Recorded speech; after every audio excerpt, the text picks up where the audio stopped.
like to call the meeting of the Fillmore City Council to order, and we will go ahead and start with the flag salute. So I'm going to ask Council Member Austin to please lead us in the flag salute. I pledge allegiance to the flag of the United States of America and to the republic for which it stands, one nation, under God, indivisible, with liberty and justice for all. May I have a roll call, please? Councilmember Villaseñor. Here. Mayor Pro Tem Gurla. Here. Mayor Brogy. Here. Councilmember Austin. Here. Councilmember Mendez. Here. Okay, thank you. Before we move on to let's do approval of the agenda. Can I get a motion? I move to approve the agenda. Second. I have a motion and a second. All in favor, please say aye. Aye. Opposed? Aye. Hearing none. We'll move on. But before we move on to the next item on the agenda, I want to make something, clarify something. There is information out on social media that is inaccurate, and it pertains to our item number 8H. And there's reference on social media to 8H, this ordinance that we're working on, being applicable or affecting those who store RVs, boats, whatever, in your own driveway. This ordinance has nothing to do with anybody who has anything stored in their driveway. It's only regarding businesses that we know of as RV storage facilities and such other items that are listed in the agenda item. But again, if you're here to talk about something when that agenda item comes up, to speak on it because you are concerned about your RV and you're on your own property, it's irrelevant. So I'd hate to have you wait until the agenda item comes up to speak on it when it doesn't pertain to your situation. So anyway, so with that, I will move on. I'm sorry to interrupt you, but I just wanted to know if the statement had to be made that I'm participating remotely. Oh, right. And At the top of the agenda. yeah, it does say at the top, on the agenda that you are participating via phone from the Hyatt Regency in Huntington Beach, and it is even at your location. It is open to the public. If anybody in that area wanted to participate and sit in on this meeting, they could do so right there where you are located. So thanks for joining us via phone there. Thank you. No problem. Thank you. And then, so moving on then to public comments. Now, this public comment session at the beginning is for items that are not on the agenda. And if you have something that you want to talk about that is pertinent and under the purview of the City Council, you're welcome to speak on any topic. Again, if you're talking on something that's on the agenda, then we'll ask you to hold off until that agenda item is called. And so I'm also going to ask that you restrict your comments to 3 minutes. That's just our standard protocol. So I have, let's see. I have John Meadows. No, you're on 8H. Let me get this right here. I had one. Ralph Jimenez.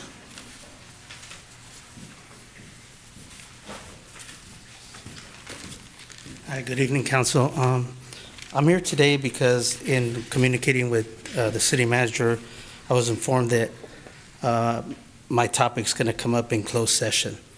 So I wanted to address the city council to kind of go over what you may or may not know. So I've been living in the Riverwalk community since 2002. And since 2002, there's been 12 to 15 residents that have extended their backyard by taking out their fence, building a retaining wall, and taking out their fence to the sidewalk. So for 20 years, the city has not had an issue with that. In 2020, there's an email between Kevin McSweeney addressed to Dave Rollins, where Kevin McSweeney addresses Dave Rollins telling him that the neighbor that lives right behind me has built a retaining wall and moved his fence out to the sidewalk. And in 2020, it was ignored. and the city was aware of it. Now, I understand that 3 of the 12 to 15 residents were giving permits, and when I asked about a permit, they said those permits were given out in accident. So I started in like 2022, taking out building a retaining wall. When I dug the hole for the retaining wall, the city asked me to stop. I did not stop because I felt I was being singled out, and I kept building and made the retaining wall, but never took the fence out to the sidewalk. So I take responsibility that I did ignore a stop order, work order, but I just felt that nobody else had been addressed, and in 2020, like I say, the city was aware of it. So,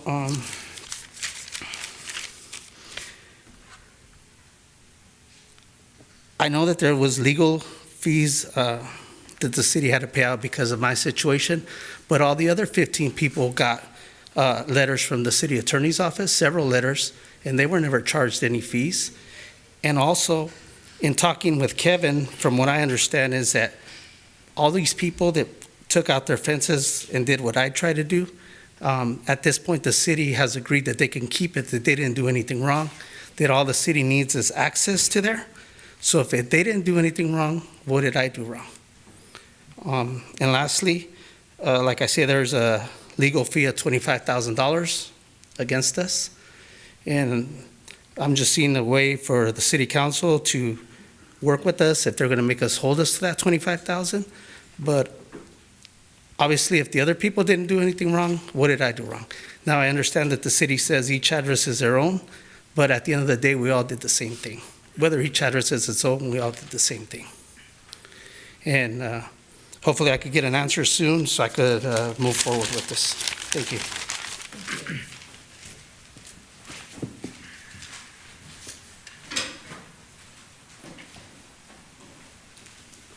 Okay, that was the only public speaker for this this item, or this not agenda item. So we will move on now to the city council reports, recommendations, and comments. And I will ask city council members, do you have anything to report?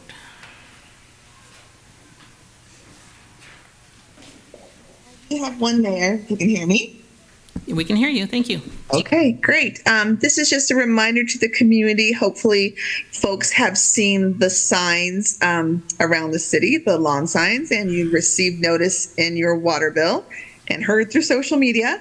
But this Saturday, May 18th at 10 a.m., we will be having our Fillmore Health and Wellness Resource Fair. May is Mental Health Awareness Month, and so we're having a resource fair with already over 40 community resources, nonprofits, service clubs, youth activities, youth sports. It's going to be really great.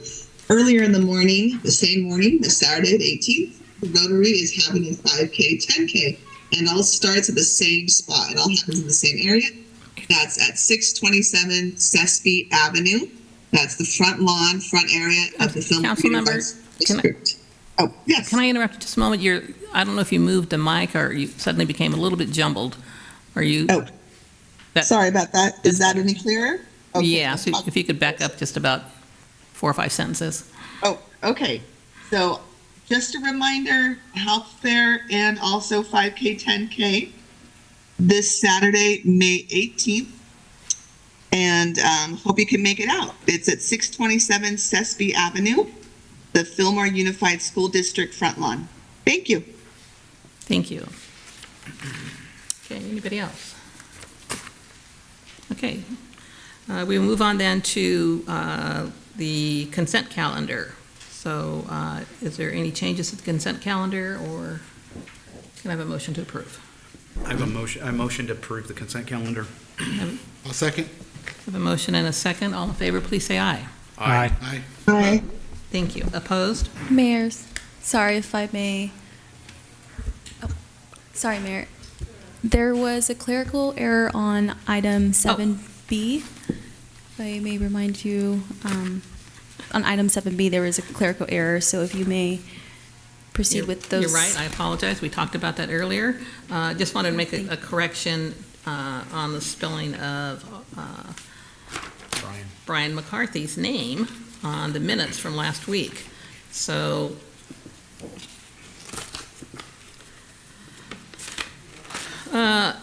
on the second page of the minutes under 7D, we have 3 misspellings of Brian's name. So I just want to make note of that, so that'll be corrected. And we'll get a fresh version of it with the corrections Should I made. re-motion or no? You can say that. Okay. With the corrections. Okay. So I have a motion, and I have a second. Thank you. So, all in favor, say aye. Aye. Opposed? Hearing none, then the consent agenda is approved. Okay, so moving on to item 8A, we're into new business now. And this is an introduction of an ordinance amending Chapter 7.28 of the Fillmore Municipal Code, and I will turn it over to staff.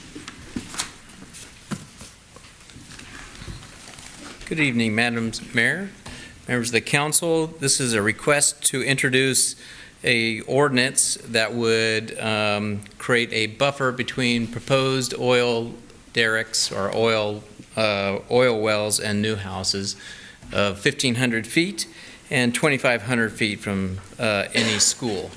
It's consistent with the county's general plan as well as an ordinance introduction. I have a question I should know, but I don't know even as long as I've lived here. Do we have any existing wells even in the city of limits or capped wells or anything? We do have a lot of capped wells. Okay. Well, I figured they were capped because I Yeah, haven't seen yeah, them. we don't have any existing production wells, but a lot of the subdivisions in, well, Fillmore used to be an Capped oil wells. town. There's a lot of oil wells, and they're monitored by the state of California. This doesn't pertain to them. No, these are new wells. New wells. New wells. Okay. Yep. Do we have, or was there a map drawn? I understand the numbers for the distances came up from the county ordinance, but in my perspective, just the county is huge compared to Fillmore, with lots of more sparse open space. So those numbers seem to kind of fit pretty well, but even just drawing the 2,500-foot circles around schools eliminated almost all the town. Is that basically what the analysis is from the staff? Yes. Okay. Yeah, so there aren't going to be any oil wells within the city limits. Okay. Of the capped wells, are any still owned by any companies, or are they capped on They were public property now? or- properly abandoned and capped. And then whenever we have a subdivision or any development near there, it's reviewed in the environmental process. We contact the Division of Geology and Mines. We get all the information we can on that. We see if it needs to be recapped for any reason. All of that information is on their website. You can find all the wells in the city of Fillmore on their website. Which website was that? Sorry. Department of Geology and Mines. Okay. Called Dogger. Right. Dogger, yeah. Yeah, so I mean, there are houses with wells in their driveway, but it's been capped 30 feet below ground, and the cap typically is filled with slurry and then concrete, and then there's a lid placed on top of it. Right. So the ordinance wouldn't necessarily apply to even any of those if they were re-explored, because the drilling has already taken place. It would just be removing a cap. Is that true? It wouldn't, well, that would be considered a new well, and you can't, that's within Okay, the that's what I guess what I'm asking. Yeah. That's considered a new well, even if it's Yeah. from a capped well. It seemed to me like the current ordinance managing wells and new wells is pretty robust already.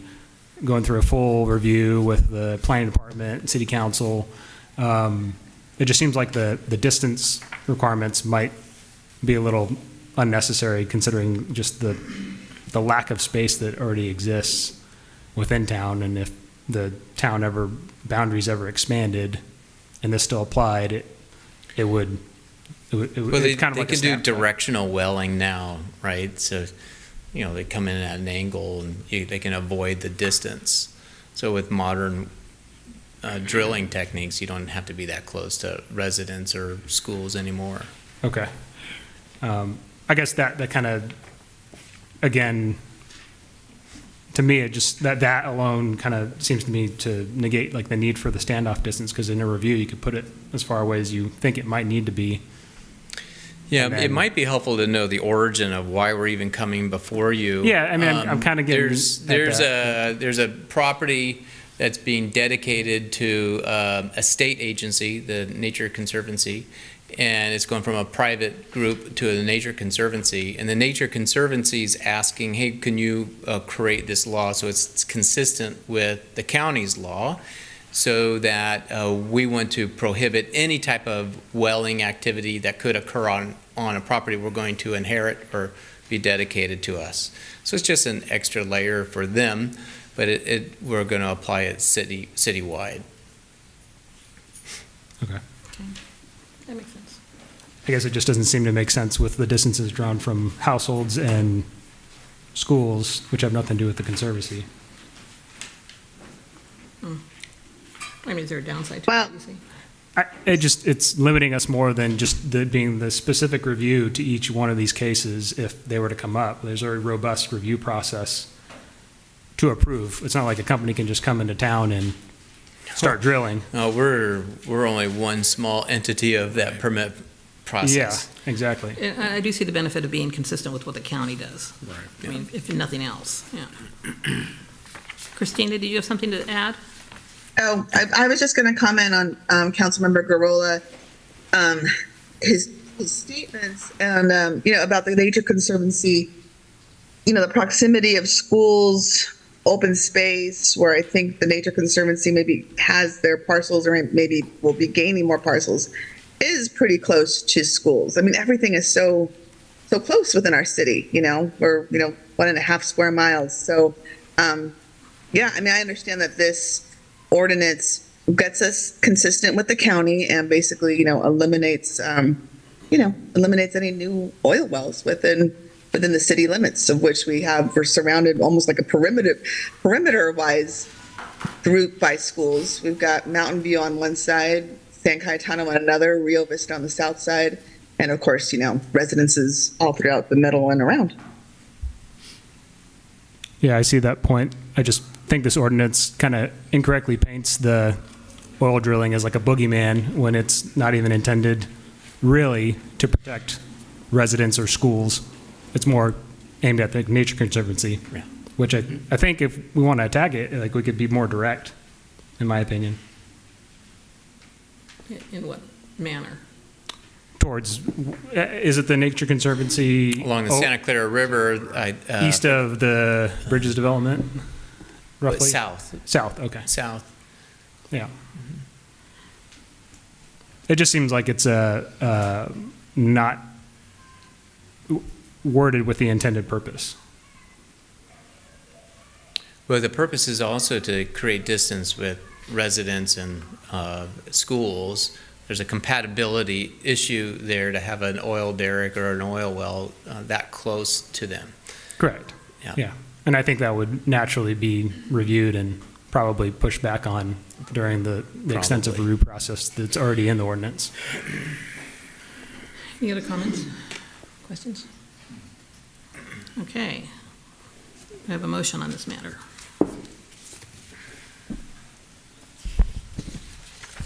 I'll make a motion. Everybody can hear me? Okay. That the city council adopt ordinance of the city of Fillmore, amending chapter, you know what? Make sure I'm reading this right. Amending chapter 7.28 of the Fillmore Municipal Code to establish new oil well drilling setback requirements from residences and schools and adoption of exemption from CEQA. Thank you. I have a motion. Do I have a second, please? I have a second. I'm second. Okay, all in favor, please say aye. Aye. Aye. Opposed? No. Okay, we have 4 in favor, 1 opposed. The motion passes. thank you. Okay, moving on to item number 8B. This is authorization for purchase of emergency backup generator for the police department. Turn it over to staff. Good evening, City Council, residents of Fillmore, and staff. Tonight, we're asking for authorization to purchase emergency backup generator for the police department. The existing generator is broken down, not working. We've been renting a rental for a number of months, and that's not sustainable long-term. AQMD doesn't like that either. So we're asking to purchase this. We do have the ability to go through Sourcewell, which allows significant savings because it's pre-negotiated financial terms on that. As you can see through with the packet, there's about $17,000 in savings if we go through Sourcewell to purchase that, and then we can get the police department up and running. It is important to invest in the reliable backup power supply for the police department so that they can remain in operation when power goes out. So with that, the request, and it is recommended that the City Council approve the purchase of the emergency backup diesel generator for the police department. Okay, yeah, I would, in the event of an emergency where we all lose power, I hate to see the fire department without power, I mean, especially. So anyway, turn it over to staff for questions, comments? Whatever they need to keep the emergency services running. I think it makes sense. Yep. Yeah, I agree. I did have a couple of questions. I didn't see in the report, it's probably there and I just missed it, any type of a warranty. So with expending that amount of money, what if it's broken? If it doesn't work right? Yeah, I'm not sure. Typically, those things have at least 1 year warranty. I didn't see anything specific in the in it as well. I can look into that. Okay, thank you. And then one other thing, on the quote at the bottom of the quotation page, delivery is estimated at 30 to 35 weeks, and based on my math, is that 8 3/4 months? Yes, it is. Yes, it is. Why is he laughing? They're big machines, So I'm right? just wondering, is that typical? I mean, why would it take so long to get something delivered? Because Anything? everything does. Yeah, I mean, all I can say is that since COVID, there is a major supply chain backlog on stuff like this. And, you know, it's typically, I mean, our tree truck took over a year for us to get, and we were able to use it for a week before it broke down and has to go back in for warranty work. And, you know, generators, equipment, anything that involves that, it's a long lead time. Simple work utility truck that we had ordered last year took over 6 months to get in as well. So. All right. I do know that we've asked them about that 30 to 35 weeks. We do think that it'll be slightly less, probably closer to 6 months than the 8.5 months, but they're only willing to commit to the 8.5. So meanwhile, we'll continue renting the one that we currently Correct. have. So we won't be without it. Correct. We're not going to be without, but it is more ideal for us to get the purchased one out and installed rather than continue to pay money for rent. Okay. All right, so no other questions or comments for staff, then I will ask for a motion. I move to authorize for purchase of emergency backup generator for the police department. I'll second. We have a motion and a second. All in favor, please say aye. Aye. Aye. Opposed? Hearing none, this agenda item passes. So let's move on to item 8C. This is a discussion of City Fillmore yard sale and sign policy requirements.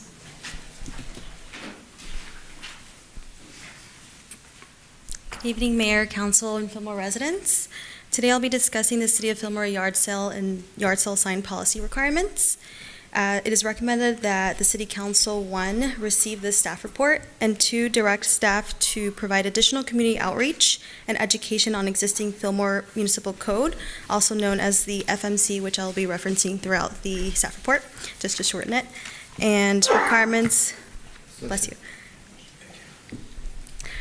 with respect to yard sales and yard sale signs, including the means of the informational sheet attached to the staff report on attachment 1, which I will be going over towards the end of this staff report, and update the city's permit application language for consistency with existing Fillmore Municipal Code requirements, as shown in the attachment 2 of the staff report. And again, I will be going over that at the end. And also return with an ordinance amending the FMC to clarify the frequency with which yard sales may be held in a single month and duration of such sites. So on February 27, 2024, the City Council requested that staff research the implementation of City of Fillmore yard sale sign template as part of the yard sale permit requirements or other procedures to minimize abandoned signs throughout the city. Staff conducted research on yard sale requirements in other cities in Ventura County, and throughout the conduction of this research, it was shown that Fillmore is actually the only city in the county that requires permits for conducting yard sale signs. Surrounding cities in Ventura County are complaint-based, and when it comes to abandoned improper placement of signs. In addition, surrounding cities use an educational approach, such as providing educational letters to constituents to enforce sign regulations. Additionally, staff researched that the existing FMC requirements for yard sales, those requirements are summarized in this next section that I will be discussing. Based on the research conducted and review of existing city requirements, staff believes that the current Fillmore Municipal Code are generally sufficient for the city's purposes. Therefore, there are no major recommended changes to the city's existing rules, although staff does recommend that the council provide direction to clarify the frequency in which yard sales may be held in a single month and duration of these sales. Additionally, staff recommends that the City Council direct staff to provide additional community outreach and education on existing city requirements and make updates to the city's permit application language. This direction will make it easier for Fillmore residents to understand city requirements and comply with them. Next, I will be discussing the city yard sale and sign requirements. The city's garage and yard sale signs requirements are provided in Chapter 7.10 of the Fillmore Municipal Code and are summarized in this section. Currently, the city allows no more than 4 garage sale signs per resident in any calendar year, and the resident must obtain a permit prior to the sale. No single sale may be conducted for longer than 2 consecutive weekends or 72 hours, whichever is a shorter period, and sales may be conducted during daylight hours only. Signs advertising a garage sale or yard sale may be displayed only on the premises in which the sale is being conducted, and there are only 2 off-site directional signs that are permitted, provided that the property on which the sale is being conducted is not a major thoroughfare, and that the sign will not constitute a traffic hazard or nuisance to neighboring properties. The individual conducting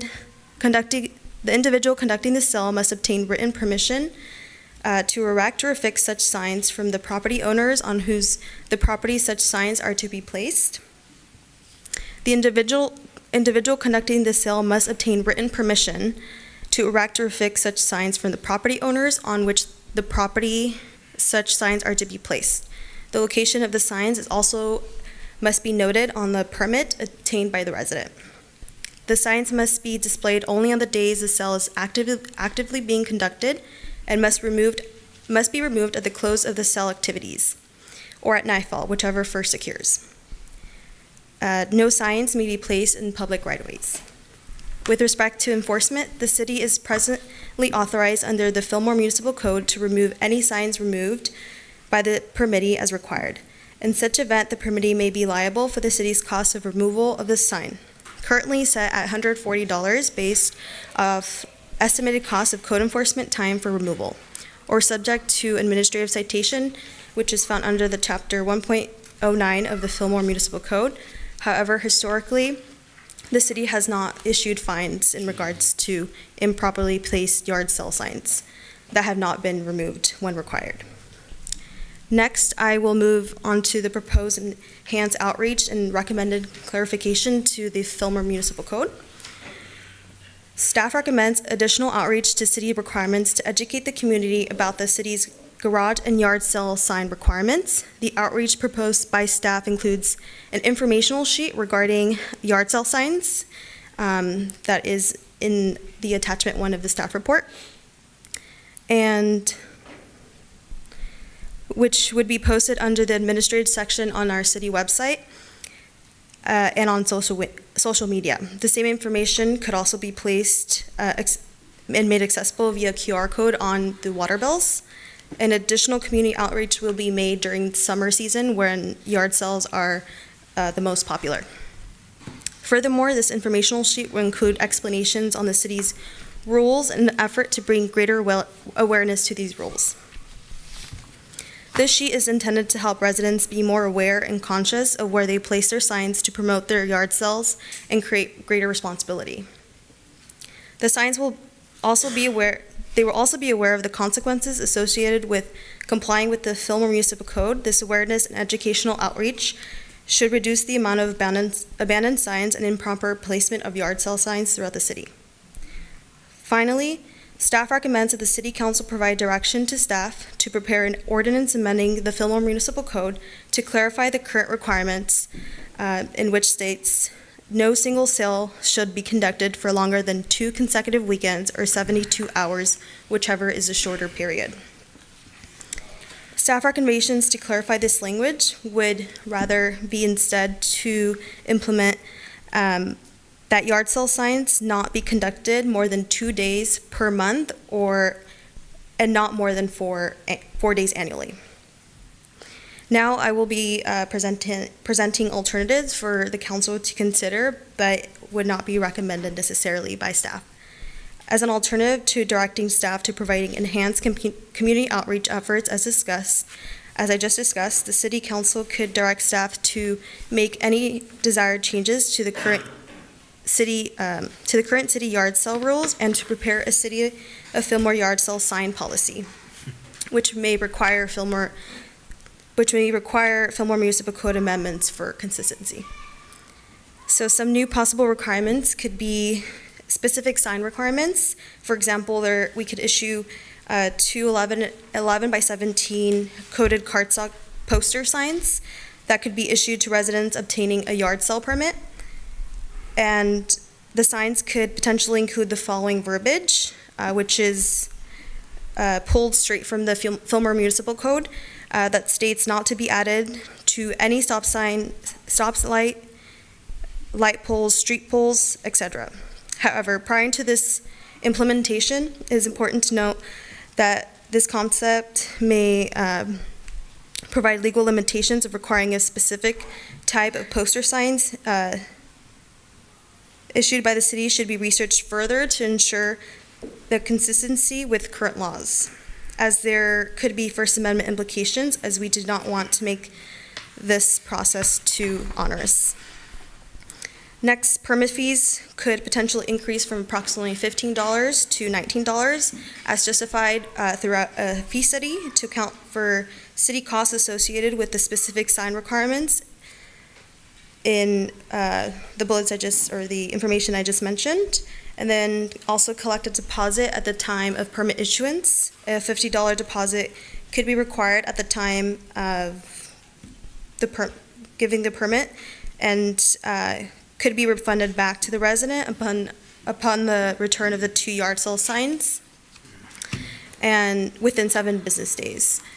If the resident does not turn in their 2 signs assigned to them after 7 business days, they could not receive the $50 deposit. This will help ensure that the signs are being taken down properly. Furthermore, the city could begin to issue administrative citations for every unpermitted or wrongfully placed signs under the FMC Chapter 1.09, which provides administrative enforcement of code violations. And lastly, staff does not recommend the implementation of these alternatives options because they would overall require more staff resources that the city presently has available. For example, to begin more aggressively enforce incorrectly placed signs, the city could not have or use tracking mechanisms which the city does not have staff to monitor. And it will also have to expand its contract on our third-party citation contractor, Data Ticket, for this type of service. Going this route may be more costly with contract fees, legal fees, and administrative fees from the city that the city is realistically above to recover in fines. And I'm going to be pulling up the attachments that were mentioned on the staff report. So this is how the informational sheet would look like as an educational approach. So it would basically just state all of the rules and regulations of what is currently in the Fillmore Municipal Code. And again, this could be placed on a QR code on the water bill. It could be linked to the website under administration, and it could also be,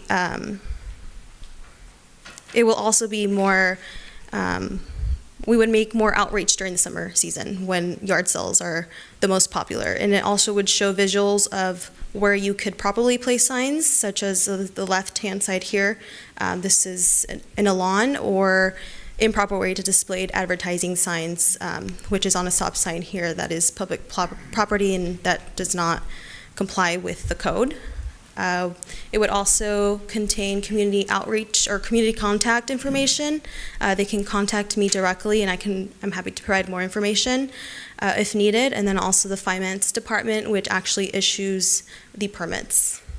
Lastly, here is what the permit looks like with some few amendments or additions that will just clarify exactly what the resident needs to comply with on the permit. And it would be a good idea as well to provide an informational sheet attached to the permit as well. Thank you so much. That concludes my staff report. Thank you. Thank you. Okay. So I'll turn it over to council for questions and comments. For the, for the outreach information sheet, I think it's a good idea, especially for something that's so common.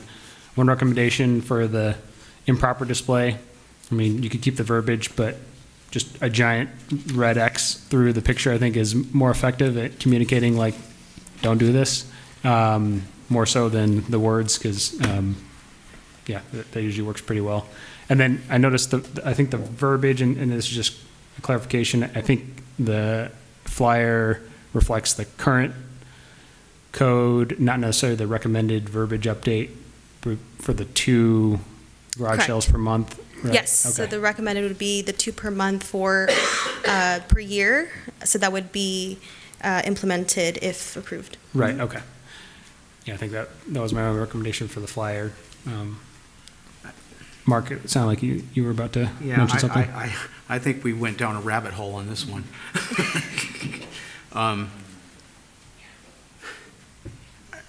The main purpose of this whole exercise was to get them to clean up and pick up their signs.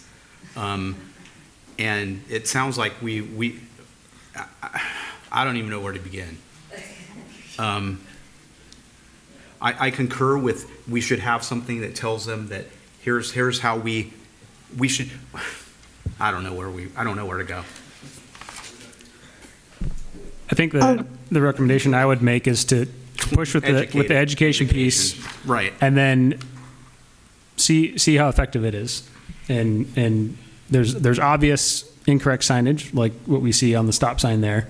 And maybe we just start tallying that up for this summer and see how often it's happening. So that way we can actually maybe just look a little more closely at whether this is as big of a problem as, it could be. I was kind of surprised that no other cities even charge for yard sales. I mean, I'm trying to figure out how. I think we should do something. We need to clean up the signage. That's what we need to do. And I concur with you Right. that we should do some kind of education, something citywide to get them to clean up their yard sale signs. Of course. I think when they come in and pick up their permit for the counter, we give them like a little card or something, and also advertise it on our city website as part of the education process. I mean, they have to come in anyway. Right? Sure, we can provide a card or this flyer, this informational flyer if approved, yeah. And we can definitely do it in Spanish as well, English and Spanish. But my thing is how many people are actually coming in to do this versus how many are just going out and writing on a sign and sticking it up somewhere? The purpose is to clean up, them, come back and pick up their signage. Well, we're kind of between a rock and a hard place, because the issue is, and I understand this, where we've heard from citizens before about complaints that signs don't get picked up. They're there 2 weeks later, they're on stop signs, as Right. the report indicates, on property that signs shouldn't be posted, so there's that issue. But on the flip side of that is we don't want to incur cost to improve this and to eliminate this problem that citizens are seeing. And in this overall scheme of things, it sounds like something's not that important, but, one of our goals is to, beautify the community, and I don't think old, hand-painted signs that have been up there for 3 weeks is helpful. So I think there's a need for this, and I think what I personally would like to say, I understand the problem that was suggested, I think, at our last conference or council meeting, where come and get a sign, and we'll give you a sign. And I hadn't thought of the First Amendment issue, but that's legitimate. So I don't like that idea, and I hate to nix that, because, it'd be a great thing if we could implement it, but it's too time-consuming. So I like the idea of just being able to be more mindful of it through education, through just reminding people, whether it's, these little note cards in their water bills. I like the idea of handing them out. But there has to be some enforcement from the city side as well. So I don't know, without it becoming an erroneous task for our code enforcement or anybody else that's out there, but I have an idea. We could appoint the person that brought this up to us.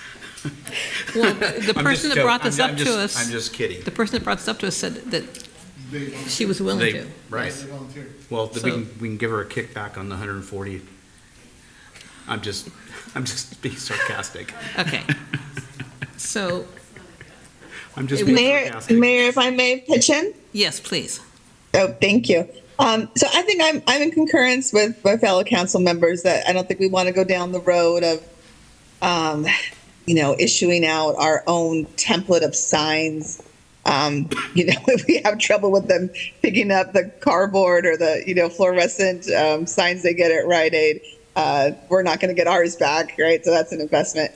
But I think more education. I like the idea, bilingual, put it out on social media. It reminds me of parking.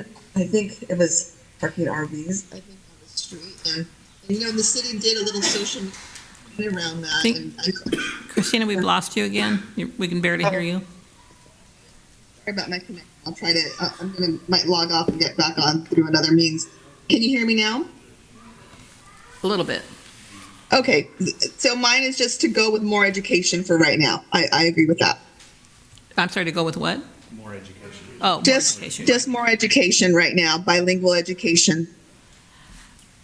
I'd like to get information on how, even on a temporary basis, get more code enforcement, or there has to be consequences for people doing, basically littering the city, and not removing their signs and not doing it legitimately. But if there's no consequences, it's not going to change.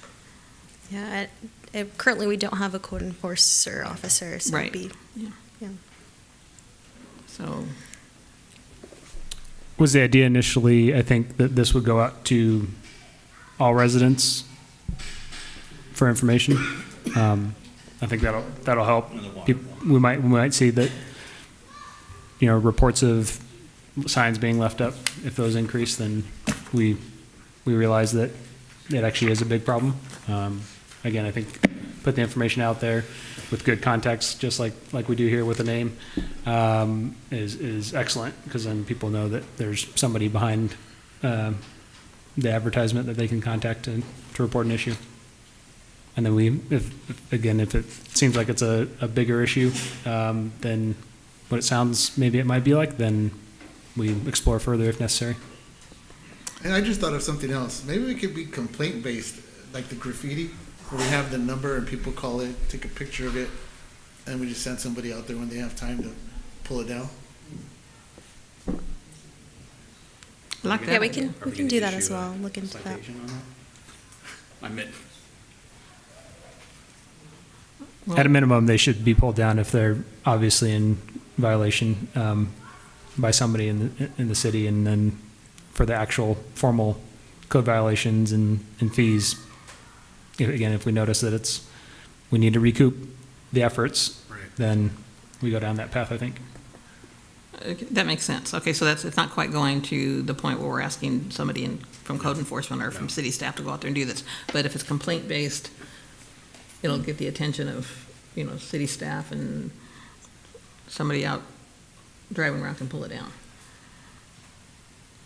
Okay. All right, anything else on that? Do I have a summarized motion on this? May I add one more thing? Also, I do want to bring up the language to change on the code, if that could also be a I'm sorry? possibility as well. The change in the code for, instead of the 2 consecutive weekends or 72 hours, whichever is a shorter period of time, if we could change that to clarify a little bit more, Okay. and make it less confusing to 2 days per month, or no less, or no more than 4 days per year. Okay.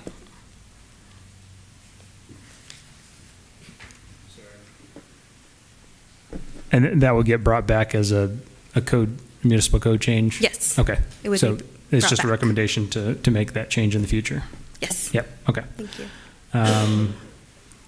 All right, so recommend to provide additional community outreach and education about the existing Fillmore municipal code, to include the updates to the municipal code that we'll see in the future, regarding the permit application language, and how to report sign violations. Does that sound good enough?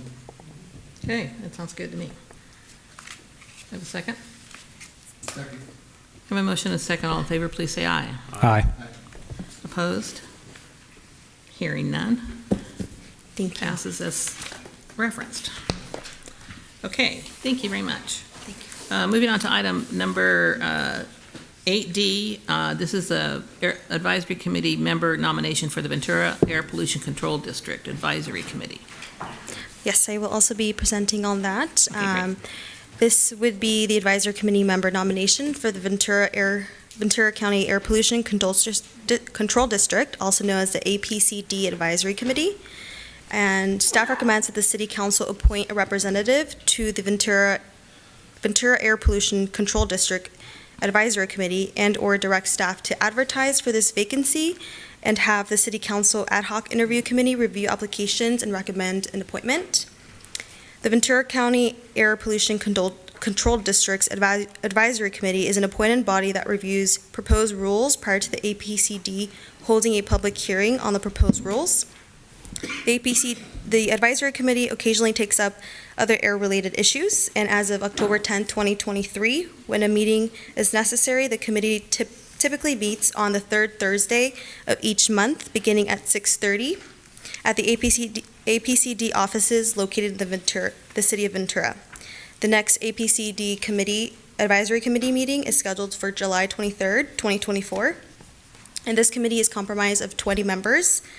Each county supervisor recommends 2 members for a 4-year appointment, and each of the 10 cities recommends 1 member to serve as a 2- or 4-year term. Recently, Jennifer Hernandez, who has been representing the city of Fillmore as one of the APCD Advisory Committee members, resigned, and this resignation has left a vacancy for the remaining of the 4-year term, ending on May 10th, the year 2025. However, the newly appointed member of this committee will not finish the term, but rather start a new 4-year term as of the date of their appointment. And this report there is no fiscal impact for this, and this item meets the council goals to fill all vacancies on commissions and boards. That concludes my staff report, and I'm here to answer any questions. Thank you. Great. Okay, turn it over to council. So, I guess are we looking for recommendations of appointees right now, or just to start the process to recruit somebody? Yeah. If council has someone in mind, they can go ahead and recommend or make the recommendation to have someone appointed through the interview process. Okay. Yeah, I mean, I recommend that we probably go through the interview process like we have Right. for these appointed positions. Yeah. Okay, have a motion. Yeah, that's my motion. I second. I have a motion in 2 seconds. So all in favor, please say aye. Aye. Opposed? Hearing none, this agenda item passes. Thank you. Okay, that moves us on to item number, Christina, are you,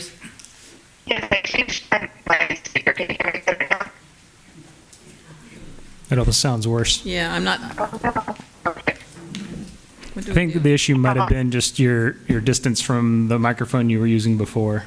I could tell when you were leaning away to read something.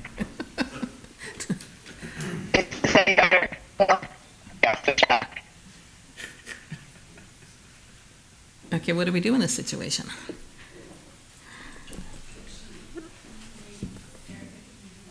Councilmember Villaseñor, would it be possible that rather than you joining the Zoom meeting with your computer, perhaps you could just dial in with your phone? I think it might be the Wi-Fi. Are you there?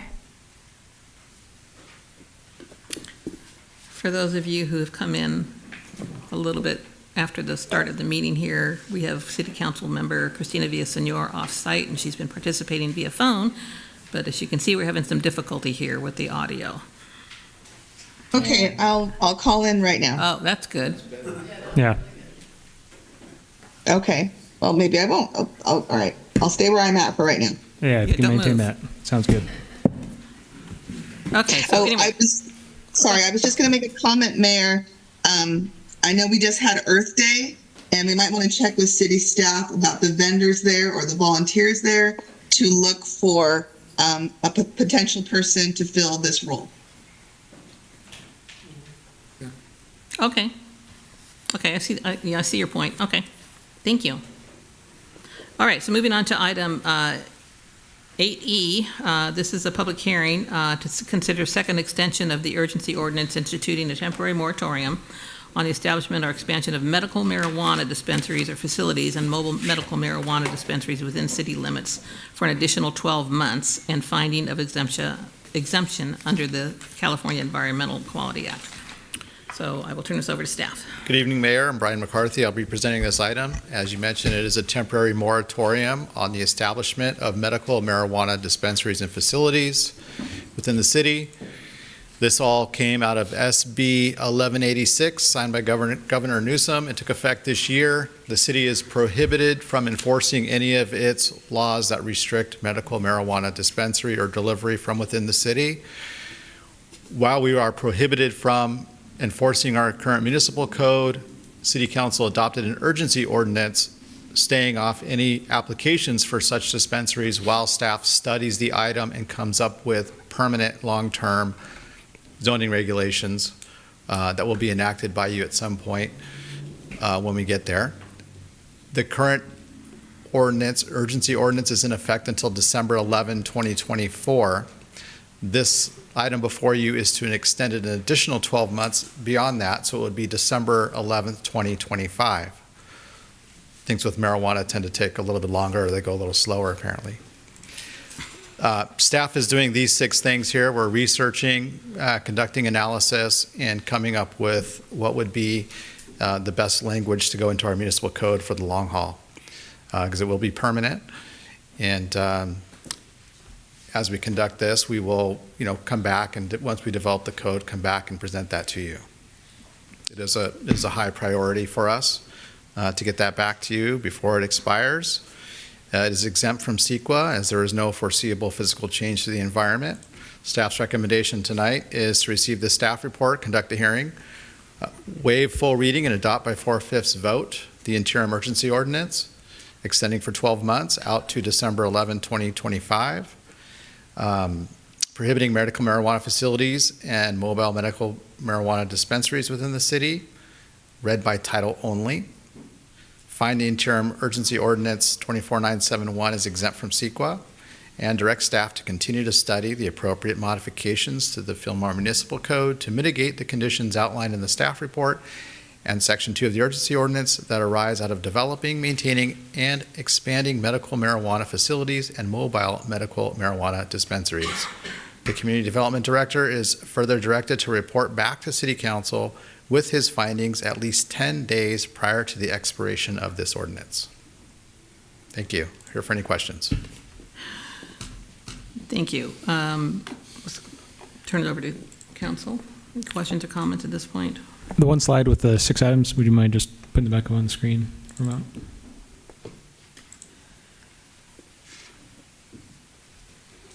I'm sorry, did you have a comment?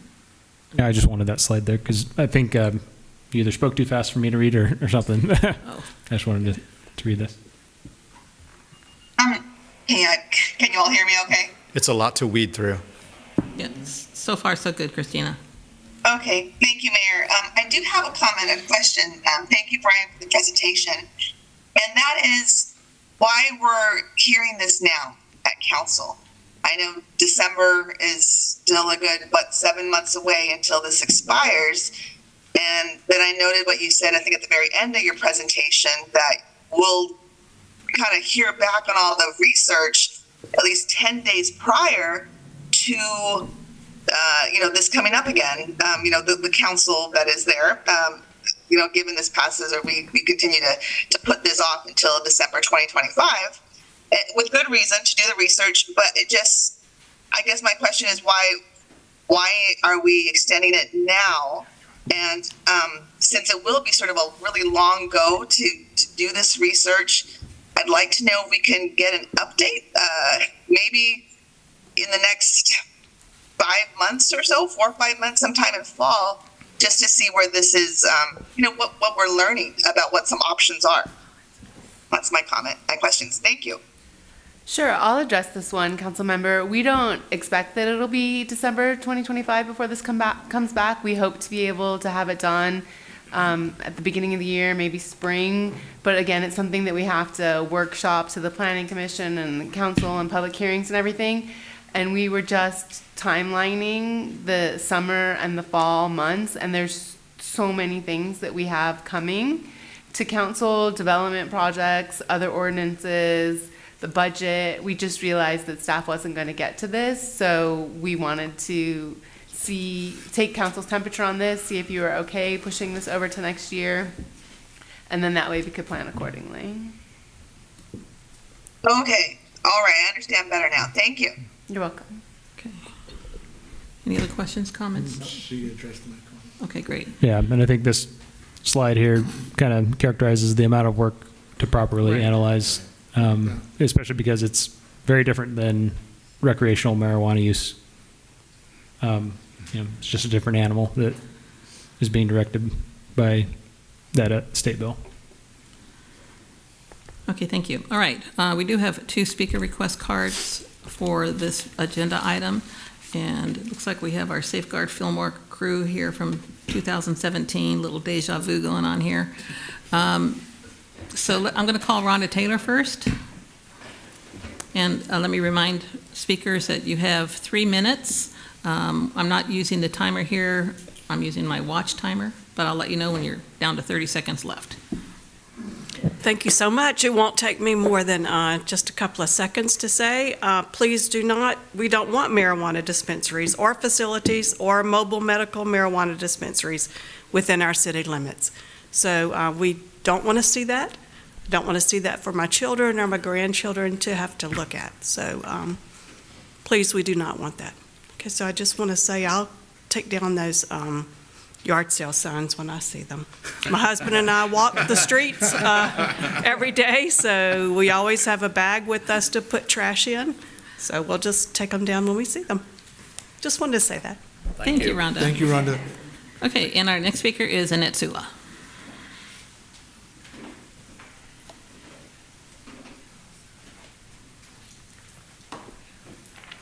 Hi, everyone. I'm Been a Annette while. Sula. Yeah, this is deja vu. Okay, so there were over 250 people at meetings the last time this was suggested in this town, and they were against it. The community is still against it. This is not something that will bring anything good into our community, and it could bring a lot of damage.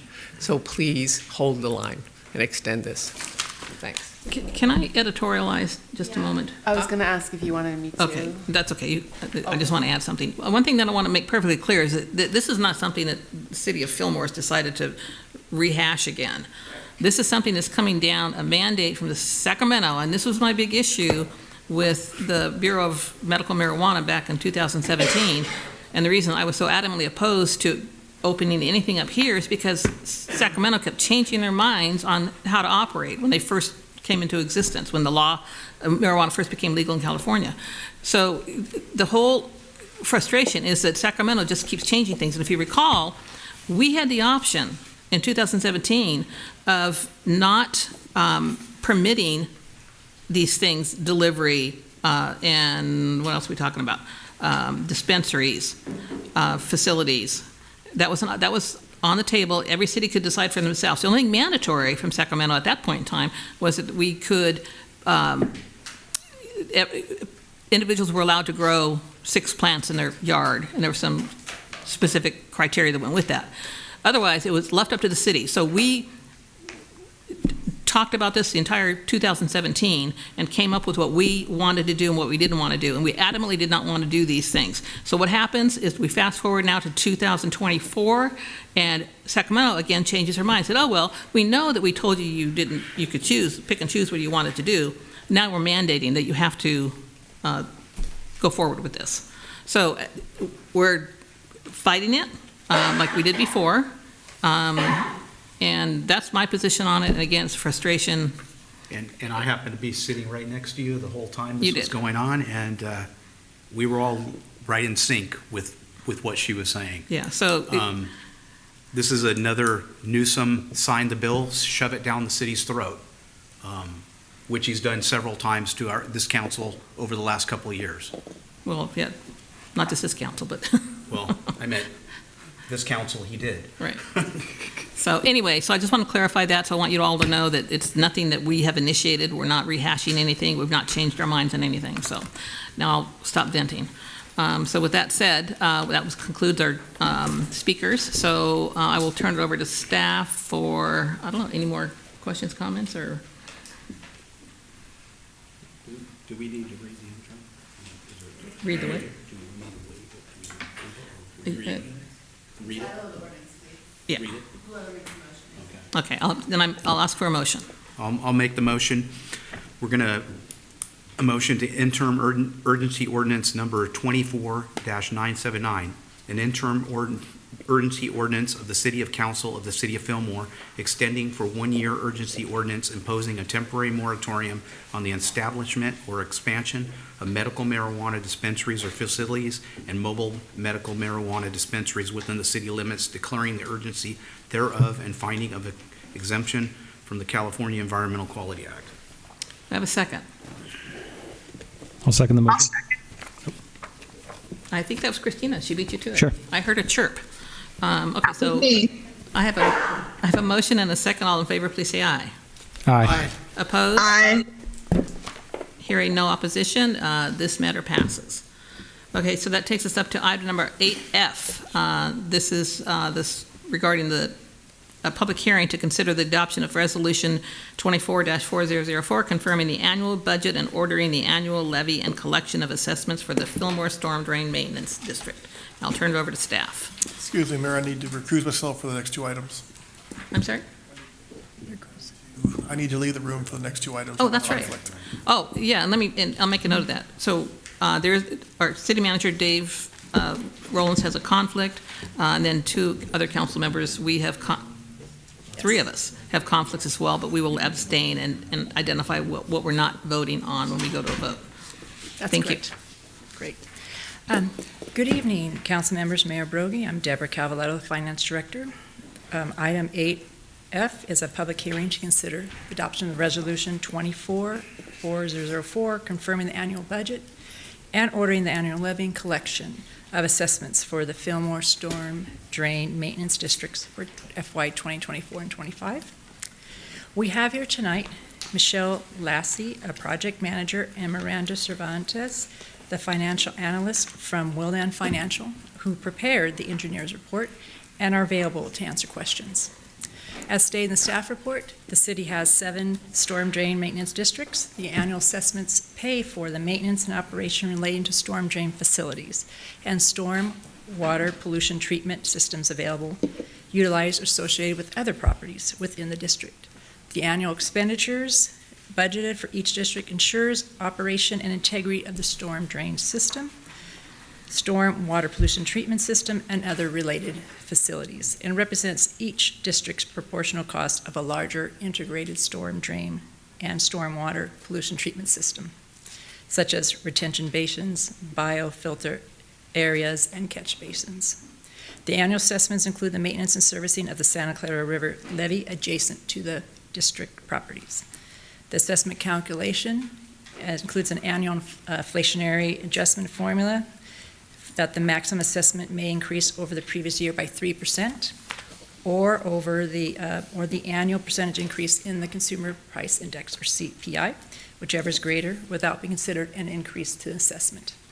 The CPI difference between CPI and a percentage difference between the CPI for January and the current and prior increased by 2.53%. Therefore, the maximum rates can be levied at a percentage by 3% to establish this year's maximum rates. This item meets the City Council's goal for infrastructure. This is the end of my presentation, and I'm available for questions. Okay, turn it over to council for questions or comments. Okay, then I'll entertain a motion. Oh, Public hearing. my apologies. Public notice. Sorry about that. Other comments? Yeah, we'll open it up, the public hearing at this point, and if there's anyone who has comments, let me know, and we can make comments from the podium. Seeing none, we'll close the public hearing, and then I will ask for a motion. I move that a resolution of the City Council of the City of Fillmore, California, confirming the annual budget and ordering the annual levy and collection of assessments for the Fillmore Storm Drain Maintenance Assessment Districts, number 01, 01A, 03, 04, 05, 06, and 07 in fiscal years 2024-25, pursuant to the Benefit Assessment Act of 1982. Second. Okay, I have a motion and a second. Let's do this can we do it as a voice vote so we can reference what we're abstaining from? Yes. The roll call vote? Does somebody want to do that for us? Mayor, are you calling for roll call vote? Yes. Yeah, roll call vote, but bear with us one moment. Okay. Councilmember Villaseñor, I vote yes, but I abstain from District 4 Riverwalk. Mayor Pro Tem Gurrola, Yes, and I abstain from Stormwater District number 7, Zone C. Mayor Broggie, Vote yes, and I abstain from the SD number 7, Zone C. Councilmember Austin, Yes. Councilmember Mendez. Yes. Okay, any opposition to that? We didn't hear any, so this agenda item passes. Thank you. And we'll move on to the next landscaping lighting levy. Turn that over to you. Good evening, council members, Mayor Broggie. I'm Deborah Cavaletto, Finance Director. Item 8G has staff requesting the City Council open the public hearings to consider the adoption of resolutions approving the engineer's annual levy report for fiscal year 2024-25 and ordering the annual levies and collection of assessments within the City of Fillmore, Heritage Valley Landscaping and Lighting District 2007-1 and Landscaping and Lighting District number 2, respectively. We have here tonight in Michelle Lassie, Project Manager, and Miranda Cervantes, Financial Analyst from Wilden Financial, who prepared the engineer's report and available to answer questions. As stated in the staff report, the city's 2 landscape and lighting assessment districts are number 2, as well as the 2007-1. These districts contain landscape improvements in designated medians, parkways, etc., and lighting improvements, with the designated zones are located residential, commercial, or mixed use. The annual assessments fund the operations, administrative utilities, and maintenance of the improvements. The assessment calculation includes the annual inflationary adjustment formula for the maximized assessment. It may increase either over the previous year by 3% or the annual percentage increase in the consumer price index, whatever is greater, without being considered an increase in the assessment. The CPI per annum percentage between January of this year versus last year was increased by 2.53%. Therefore, in comparison, at prior year's maximum rates have been adjusted by 3% to establish this year's maximum assessment rates.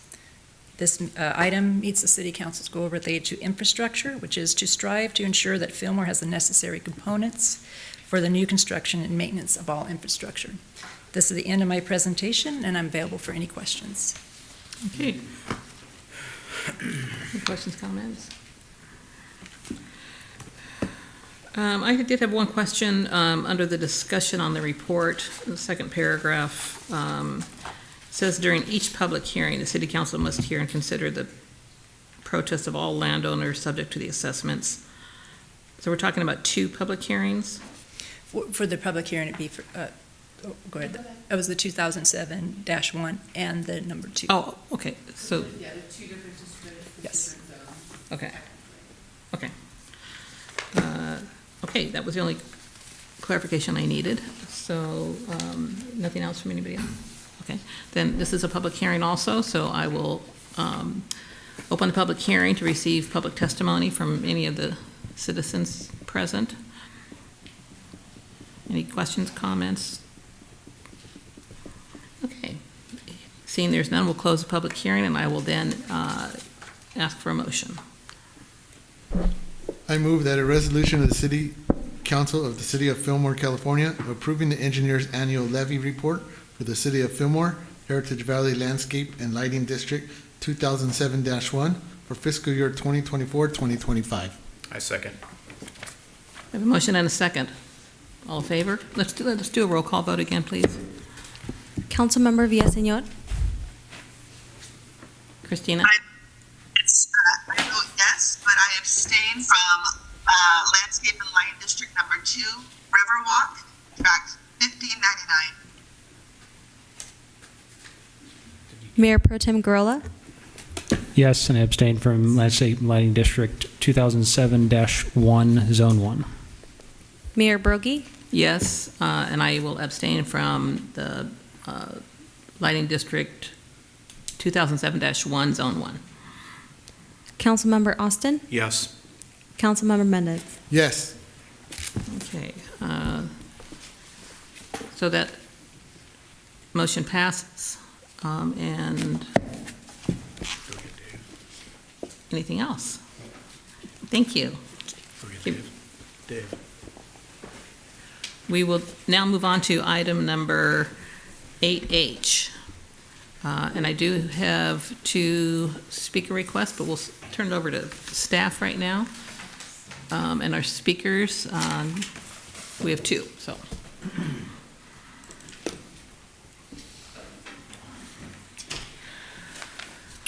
We'll just wait a minute for the city manager to come back. MIA. All right, thank you, Mayor. Again, Brian McCarthy, I'll be presenting this item. And this is another second case of deja vu tonight. I think you all can probably give this presentation better than I can at this point, but we'll give it a whirl here. This is, again, the self-storage and RV storage. It's now ordinance 24972. You had previously seen it as 956. The background on this is that the city's been getting a lot of inquiries for RV and self-storage. Almost all inquiries on commercial and industrial properties these days are storage. It's coming from Santa Clarita, it's coming from Moore Park, it's coming from Ventura, you name it. So that caused staff a little bit of alarm to kind of reassess, kind of where we are overall with the city. We came to you back in June of 2023 with a temporary moratorium so that we could study this issue further, find out what's going on around us. That was extended for 10 months by the Planning Commission.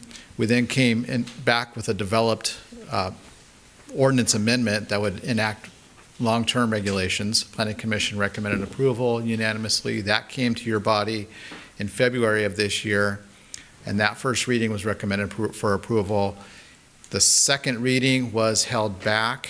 There were some comments that came in the interim, and we took another look at the ordinance, and it was separated out. A new ordinance was developed, Ordinance 24968, which addressed RV and self-storage in the business park area only, and the remainder, mainly the industrial manufacturing zone, was tabled till tonight.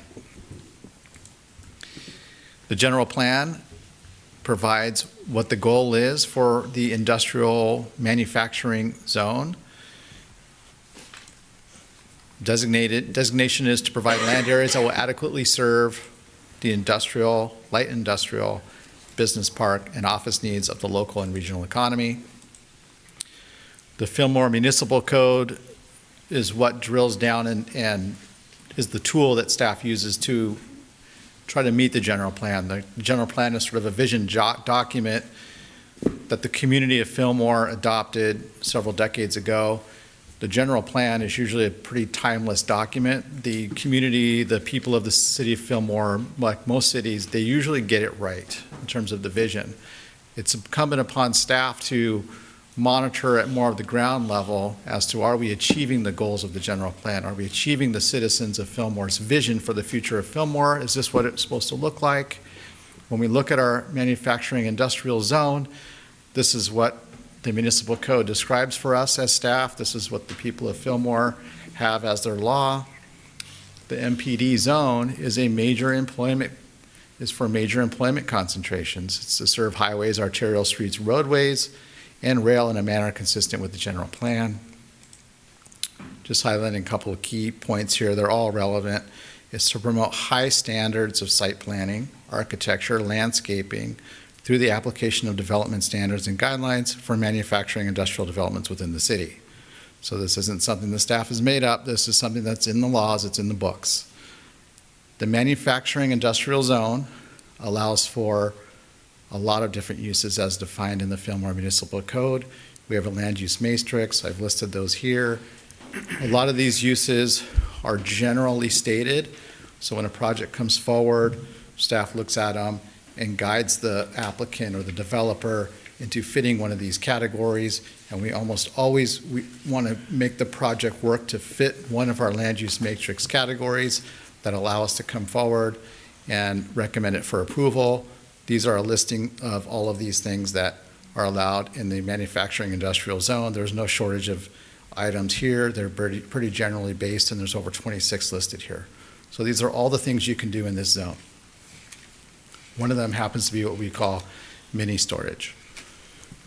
This map here shows you where we have this manufacturing and industrial zone. It's pointed out, it's quite limited, although the North Fillmore specific plan area has kind of a broader swath of land. This allows for residential and industrial. We already have an existing RV storage facility there in the North Fillmore specific plan. We also looked to the North Fillmore specific plan area to add our housing, to meet our housing numbers. But we do allow for industrial. It was amended recently to allow some of those existing industrial uses to remain. We've had a proposed RV storage applicant come forward over the last year or so. They haven't submitted the application yet, but they are proposing to submit strictly RV storage in the North Fillmore specific plan area. It would go adjacent to the existing storage.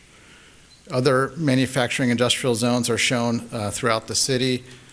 Almost all of them currently have some form of storage on them. When we brought this ordinance to you previously, we didn't quite delve into the extent to which they have permits. And one of the property owners and lessees of the property on south of 126 came forward and asked, what is our permit situation? How does this affect us? We looked into it. They didn't have a permit in place as defined by our code. So that was part of the reason why this issue was tabled. That applicant and the one up in the North Fillmore Specific Plan area have been given an opportunity to come in and submit applications to go through the permit process, to do the property improvements that you would otherwise have to do if you had been having a permit the whole time. So that opportunity was created, and that window will take effect. Let me go back here.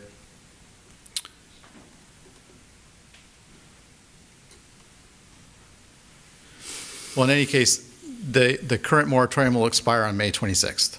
So this ordinance will take effect after they have this window of opportunity to submit an application under the existing code. I'll just move forward here. You'll recall staff studied to get to this point. What drove us to this ordinance was we studied how much RV storage and self-storage do we have in the city, and how much do we have as compared to other cities, per capita, per land area.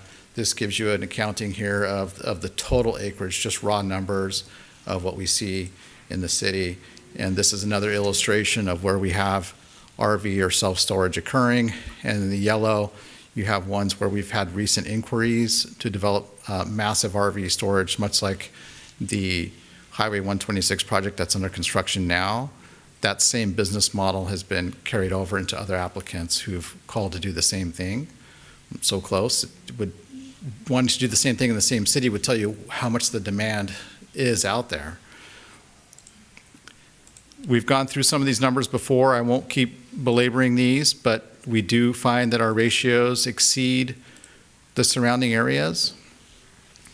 The proposed zoning ordinance amendment it does not affect the existing Title 14 code, which is enforced by the police department, which allows property owners to have an RV in front of their house for 72 hours to load in, load out. Okay, has nothing, we're not affecting that whatsoever.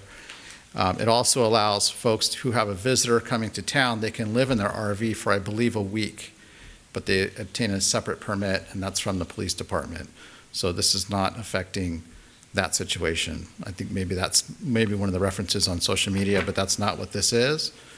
What it is we'll list through it here. Currently, the code has something called a communal storage facility, which has never been used. I think it's an old language that's dated. Some communities used to build, luxury homes, and they would have a place for RVs, but it's not something that anybody's taken advantage of here. It's just old language, so we're striking that. We're adding RV storage to the rural residential zone. It doesn't currently allow it there, so we're allowing more RV storage in residential areas. Previously, we defined what self-storage is, and that is to include RV storage. The code, prior to these ordinances, didn't have a real definition of self-storage or RV storage. We don't have a permit for RV storage. Now we do have that. So now someone could get RV storage if they do self-storage, whereas before, may not necessarily been able to get RV storage. The code change also requires a conditional use permit. That's just a technical change from a development permit to a conditional use permit. It just defines more about how we analyze the project and we condition the uses, because it's more than just building it. As you know, storage and RV storage is not building intensive. A lot of times sometimes it's an asphalt parking lot, but the operations are something that we actually want to be able to hone in on. Hours of operations, lighting, noise, trips coming in and out, access driveways, and make sure that those uses stay compatible with the surrounding neighborhood for the long haul. And that's why it should be a conditional use permit. But really nothing much changes there. If you're an applicant, you come in, you apply for a permit, you don't know the difference, but staff does. We would change the language from an 85,000 square foot minimum, and that would be the maximum. And that's consistent with some surrounding cities. You don't typically see ones that are as large as the ones we have. The 11 acres on the highway, it's quite large. We would prohibit self-storage within 500 feet of State Route 126. And the reason for that is because it's become a commercial corridor. We have traffic, with Newhall coming in and Santa Paula being built. It's taking on a bit of a different flavor here through the Santa Clarita Valley, and we get our tax revenues from the highway. In fact, our tax revenues, sale tax revenues, exceed Santa Paula's, even though we have a lower population. And the reason is because we have the frontage on the highway. We have those cash registers out there. And that's really the face of the city when someone comes through town, whether they're entering east to west or west to east. When they see Fillmore, we don't want them just driving through, getting gas. We want them to see it as a place to stop. It's a destination. You've landed. So when we look at the general plan and we see what the community envisioned for Fillmore for decades to come, that's what brings us here today is, you know, it's a painful process. Some people might feel singled out. That's really not the case. It's bringing forth to you what's the vision of the city going forward and how would you like to see that in terms of our regulations. So I had mentioned that we're adding RV storage actually in the rural residential zone. That's shown there in the red circle. Some of the zone text amendments that people may have been confused by on social media, I'll just address that real quick. This is already, the law now is if you have a vacant lot, you can't just park a mobile home out there and have a mobile home on a residential lot. It has to be a permanent house, or you can't just store things on a residential lot. We do see properties in the city that will have old abandoned RVs on them, and then it's a very difficult process to get those removed. So this is just making it clearer so that people can see it written in black and white. So when people want to know what the regulations are, well, you know, can I put an RV on my vacant lot? This is making it consistent and putting it out there.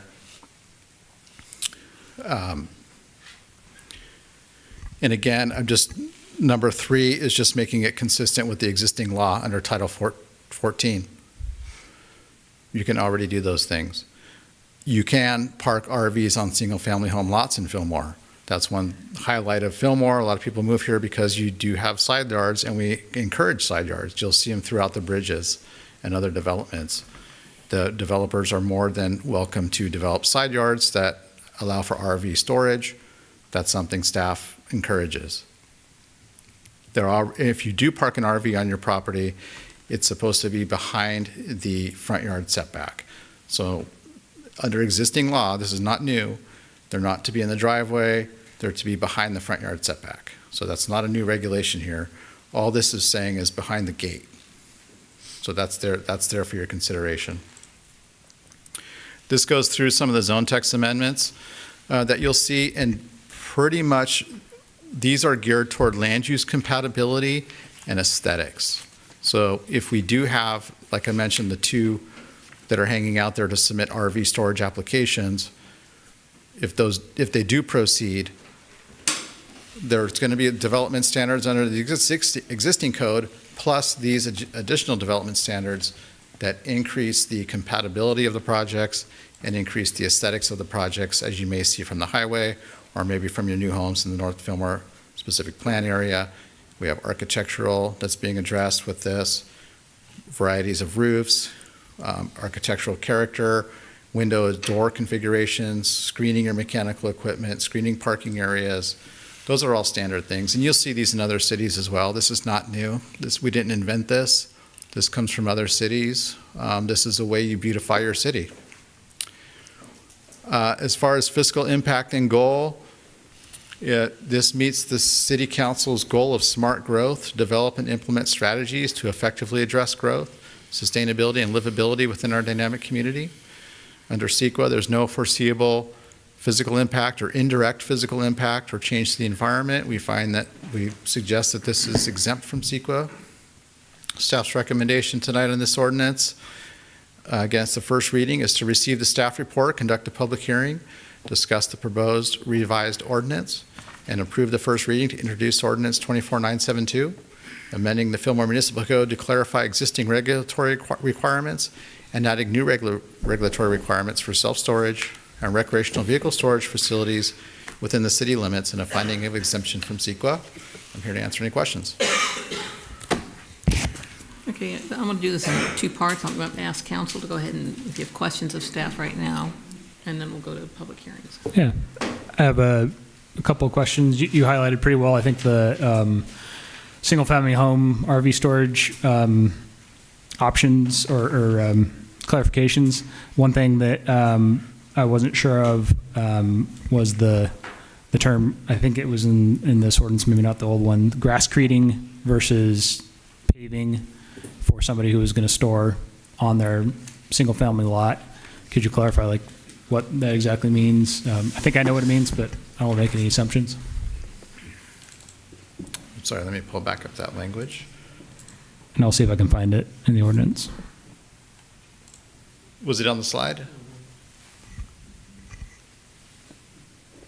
Yeah, I thought I saw you put it on the slide, and I know I read it, but I wasn't sure if it was the old ordinance or the new one. So,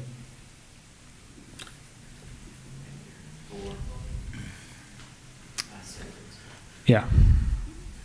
Yeah, the access driveway to the storage area shall be paved treads only or grass screeded, subject to approval of the director. So. Does that mean grass if it's screeded- through grass, then it has the like cinder block style Yeah, I believe blocking to? Yeah, it's the paver style with grass in between. Okay. You know, you could have large steppers, or you could have, you know, the ones that are, you know, octagon shapes, or. Gotcha. Yeah. Okay. Is there also maybe a need to address like how you're accessing? Because like not every lot might have the ability from their driveway to. Yeah, this to question. back up. That's a good question. That comes up a lot. A lot of people come in and ask this question. Technically, you can't hop the curb, you know, and drive across your front yard. So the RV access would mostly be limited to the garage side of the house, you know, where you have your walkway going to the back. You can concrete to within 6 feet of your property line on that short side or on your garage side. And then you have to use your existing driveway access to back in or angle in. And some people say, well, you know, my RV is 30 feet or 40 feet and I can't angle back there.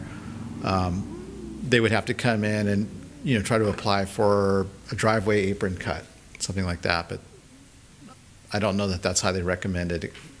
Yeah, I was going to say Can that speak to that. they would essentially have two driveways. It's a little more challenging. Are there potential like the ability to have like a, you know, ramps that they can just use so they're not hopping the curb per se, if it's just a temporary access? Yeah, I mean, you run the risk of having ramps in the public right of way.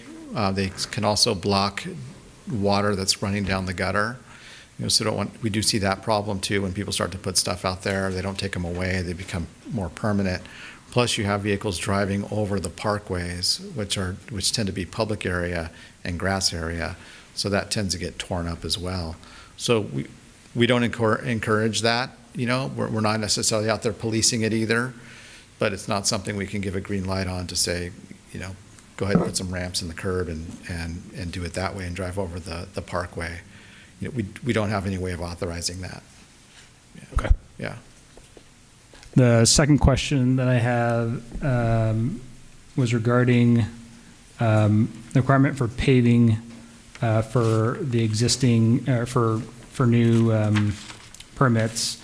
And I want to, it kind of ties into just my understanding of the definition of self-storage, which again, is probably just that we've been over this so many times that the terms are crossing at this point. But Yes. Are we talking specifically self-storage structures for like a building that's intended to have stuff stored within it, or does that also include then like an RV storage portion of a storage facility?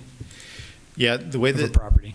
Yeah, the code right now calls it mini storage. We've added a definition to call it self-storage, and self-storage is meant to be buildings like you're talking about, where you have individuals who can come store their goods, and then within the definition of self-storage, 50% of the property or of the area could be for open storage for vehicles, recreational vehicles, boats, maybe a car. So that's now defined as sort of an open storage component of self-storage. But it kind of acts the same as self-storage, it's just not covered. Yeah. But whereas right now the code, you know, didn't provide anything relative to RV storage. It was just sort of accepted as general storage. Right. But now it's actually, we're actually defining it more as a self-storage use, yeah. I guess from the paving perspective, I know that it seems like the paving is, not only just a way to address like, hey, maybe a little bit of the aesthetics, but potential for, leakage of vehicles. I can think of 2 public parking lots that are essentially road grade material, not asphalt, that, to my knowledge, have had no issues with leakage of any chemicals or anything. It seems like that could potentially be excessive, where a lot of the RV storage lots are trailers. I mean, just the eye test driving by, a lot of them are trailers.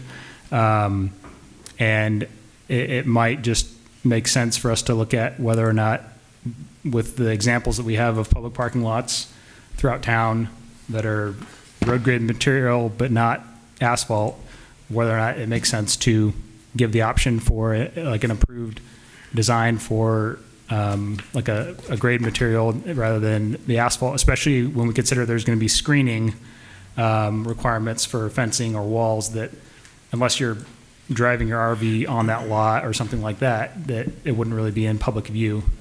Would that be something that the rest of the council would be interested in entertaining? I mean, I would. I don't know what other options are out there as far as like compact dirt, or what are you talking about? I don't know what other options. I mean, I'm just thinking of like the parking lot that I think all of us parked in right behind the city hall, like that, Sure. like a crushed Yeah. gravel. So not storing anything on this. It's Right. parking short term as opposed to long term. Right, but all of our vehicles have some kind of fluid that can probably leak, whereas a trailer, not necessarily. Like vehicles aren't going to be stored as much as, for trailers. You might have a temporary, again, a vehicle coming in or out, but not necessarily parked there for a long term. And we could also then maybe clarify that if there's a motorized vehicle that's parked in a facility, that it would have to be on asphalt or some other asphalt or concrete, the way it's defined here. I know in my experience, I don't have my trailer on a storage lot here locally, but when you consider like weight on asphalt, especially at sitting, I have to apologize to my dad where my trailer is stored right now outside the city, that like it can cause it to create depressions that's difficult to repair. So I'm gonna have to figure out with my dad what's gonna happen there. But You see a bill coming. like it's fairly easy to kind of fix a crushed gravel. It's for the idea that hopefully these storage lots would serve the city of Fillmore. I do see the cost stacking up, where this could potentially draw in more outside clientele if costs do go up. The general median income in Fillmore is quite a bit lower, I think, than most other cities throughout the county and in the local area. There is that potential. I'd like to see if we could entertain the idea of creating the option for, if it's non-motorized vehicles being parked on an RV storage side of a storage facility, that we could look at the crushed gravel equivalent, similar to the parking lot behind this building and over by Two Rivers Park. You're saying any non-motorized vehicle, like a trailer? Yeah, a trailer versus like a Class A RV or something. Brian, would air pollution be okay with that?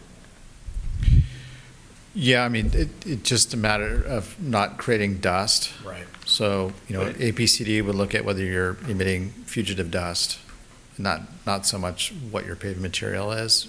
But we would, like you had mentioned, you get reeling, you get erosion, you get standing water, and those kinds of things. So, we could weave in some language like that.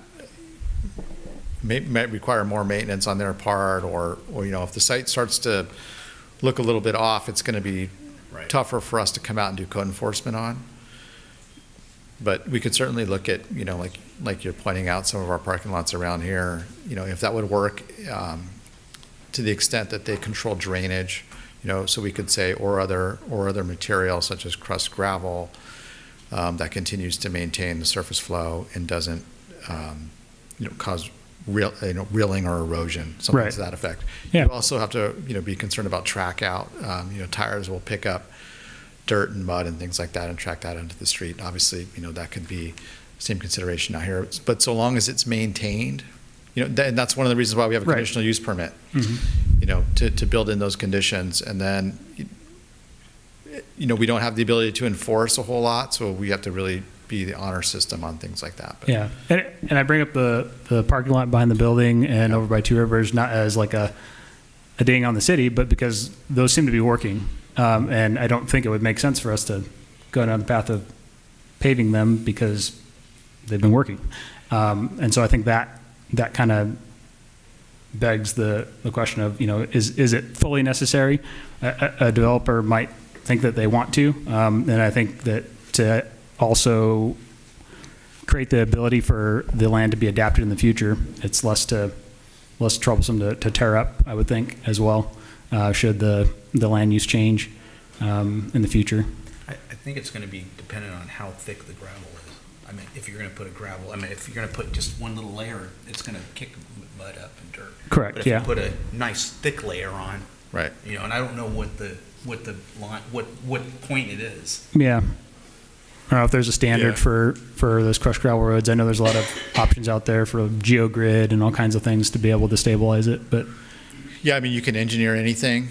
So if their engineer can come up with a solution that, maintains surface flow so that, flow is not going onto neighbors and there's some way of controlling the site, sure, we can Yeah. definitely consider that. Okay. Yeah. And there might be a typo, if I'm reading it correctly, on Page 3. Paragraph 3, item J of the ordinance, when it talks about the distance from sensitive areas.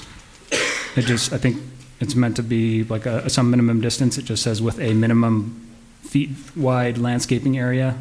I'm just not sure what that would be on the report. Looks like page 5 on our packet, 284.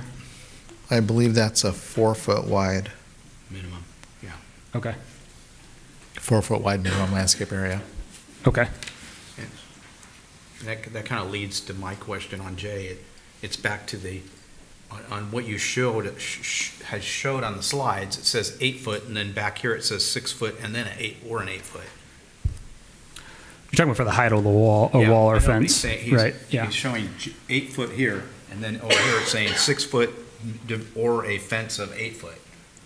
So I mean, there's an inconsistency. It's no, that was a change at the last council meeting, I believe. It was increased to 8 feet if you're adjacent to a sensitive receptor, such as a school. I just hate 8 foot walls. I mean, Okay. masonry walls.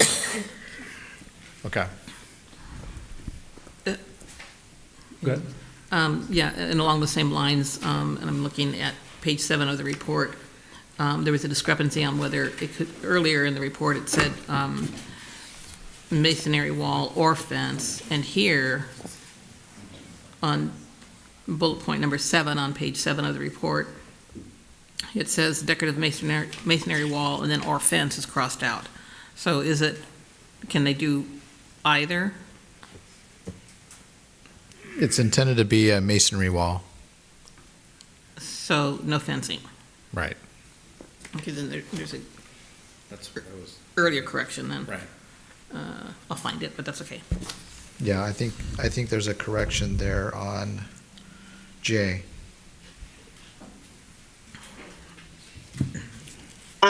Mayor, can you hear me? Yes, we can. Yep. Okay, since we're talking about maybe a couple of discrepancies or just small corrections in the report, I wanted to point out, how did I lose it? Okay, On page 272, this is the staff report. The last paragraph at the bottom of page 272,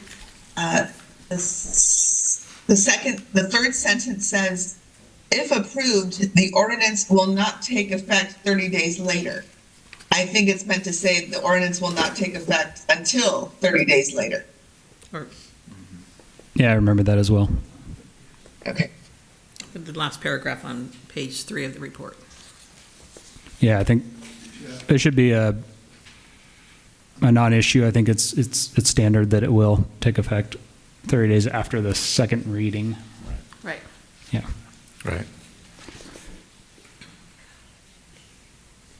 Can you repeat, just so that people can hear this again?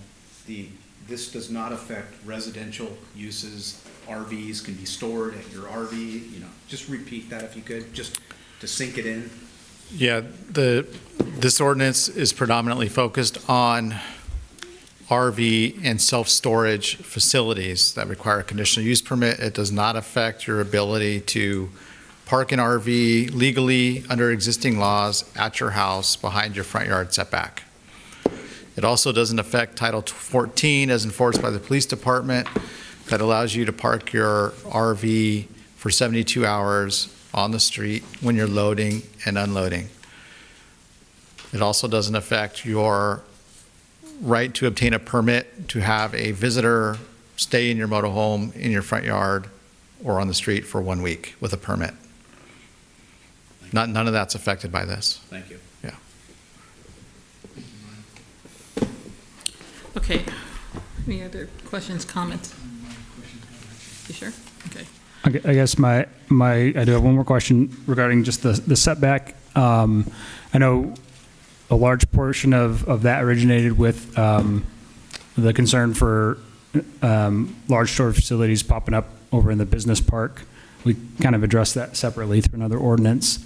And my thought, thinking through it again on the distance requirement setback, is that if in fact, some of these, we'll say even half or any percentage of non-Fillmore residents are storing a vehicle in town, that would potentially force them further onto local residential streets, so it's kind of a, I think there needs to be some kind of compromise of like thinking about what that would mean, because it might mean, that there's not as much storage on the highway from a visual aspect, but then it just might increase traffic moving off the highway to these potential storage facilities away from the highway. I don't know if there's a smaller number we could use that might fit that better, or whether it makes sense just to get rid of the distance setback from the highway, but keep the distance setback from other storage facilities so that it's not, a full line of storage if you cross it on the highway. Does that make sense? Because I think the most vacant area in town right now that would potentially be able to build new on this ordinance is well off the highway already, which would potentially drive more traffic up there. You're talking North Fillmore? Yeah, North Fillmore, yeah. So I guess I would propose yeah. So if the 500-foot restriction, the way it's currently, I think, written in the proposed ordinance, was 500-foot setback from the highway for any new builds under this proposed ordinance, would drive, again, stuff further from the highway, which is intended to protect like the business park area, which we kind of already have through a separate ordinance now. That this would also potentially drive more traffic further away from the highway onto the streets, which might not be local residents. Which is, for me personally, that was kind of my original concern, was increased storage for people from out of town, basically creating a dumping zone. So it might, in fact, make sense, now that we've got those other protections for the business park, to say it has to be within a certain distance of the highway so that we don't drive storage traffic through through local residential streets. Well, some of the data shows Nova Storage, who's up in the northern part of the city, reported to me that he believes he's got well over 95% of his tenants are local Fillmore residents. And then we have, where we see most of our RV storage happening is along the highway. Right. And the reason for the 500 feet is, like other cities, we're looking at highways and arterials as being the commercial corridors, or the view of the city or the city's character is being represented to the most people passing by. And so if the character of the city is to be, a lot of RV storage, then we would put it on the highway. Right. It was reported to me the developer who's at Highway 126, who's developing the 11-acre storage on the highway, the city of Moore Park didn't renew a time extension on his RV storage in Moore Park. And there was 300 RV storage folks who he intends to have locate in Fillmore on the highway. And so that was part of the reason we looked at the highway. It's mostly commercial highway zoned. And if you look at the description of commercial highway zone, a portion of its central business district, it's intended to bring in tax revenues. It's also to provide jobs. It's easy access for jobs. We have very limited manufacturing and industrial space remaining. The city boundaries are not going to be increased, so what you see is what you get. And when you approve a land use on these very limited land resources, it's forever. So that's one of the reasons why, when we look at what does the highway provide for us, that's part of the consideration. A lot of places will put manufacturing, industrial sort of at the outskirts of the city and not in the visible locations. We happen to have one on the highway there, and we're getting RV storage in a commercial highway zone property as well. So these types of uses in Simi Valley, they're in the outskirts or in the industrial areas. Same thing if you go around, that they're not central to the view corridors, so to speak. Yeah. So that was kind of why we were looking at that. Yeah. Yeah. And it seems like, though, that with the other ordinance that we implemented for the business park, that we've addressed the big part of the highway that was not already storage. Right. So the setback requirement, again, it's similar to like when we put it in, we kind of put it in stone. And so so I guess the perspective I have is if we put this restriction on it, like it's more difficult to change that rather than to like add it in the future or something like that, versus taking it away in the future, if that makes sense. Like if we've addressed, I think, the major concern that we had, then less restrictive might be better for adaptability. Because there wasn't a whole lot of identified areas on the highway. Yeah, we're really talking about a very limited area. Let's see if I can pull up.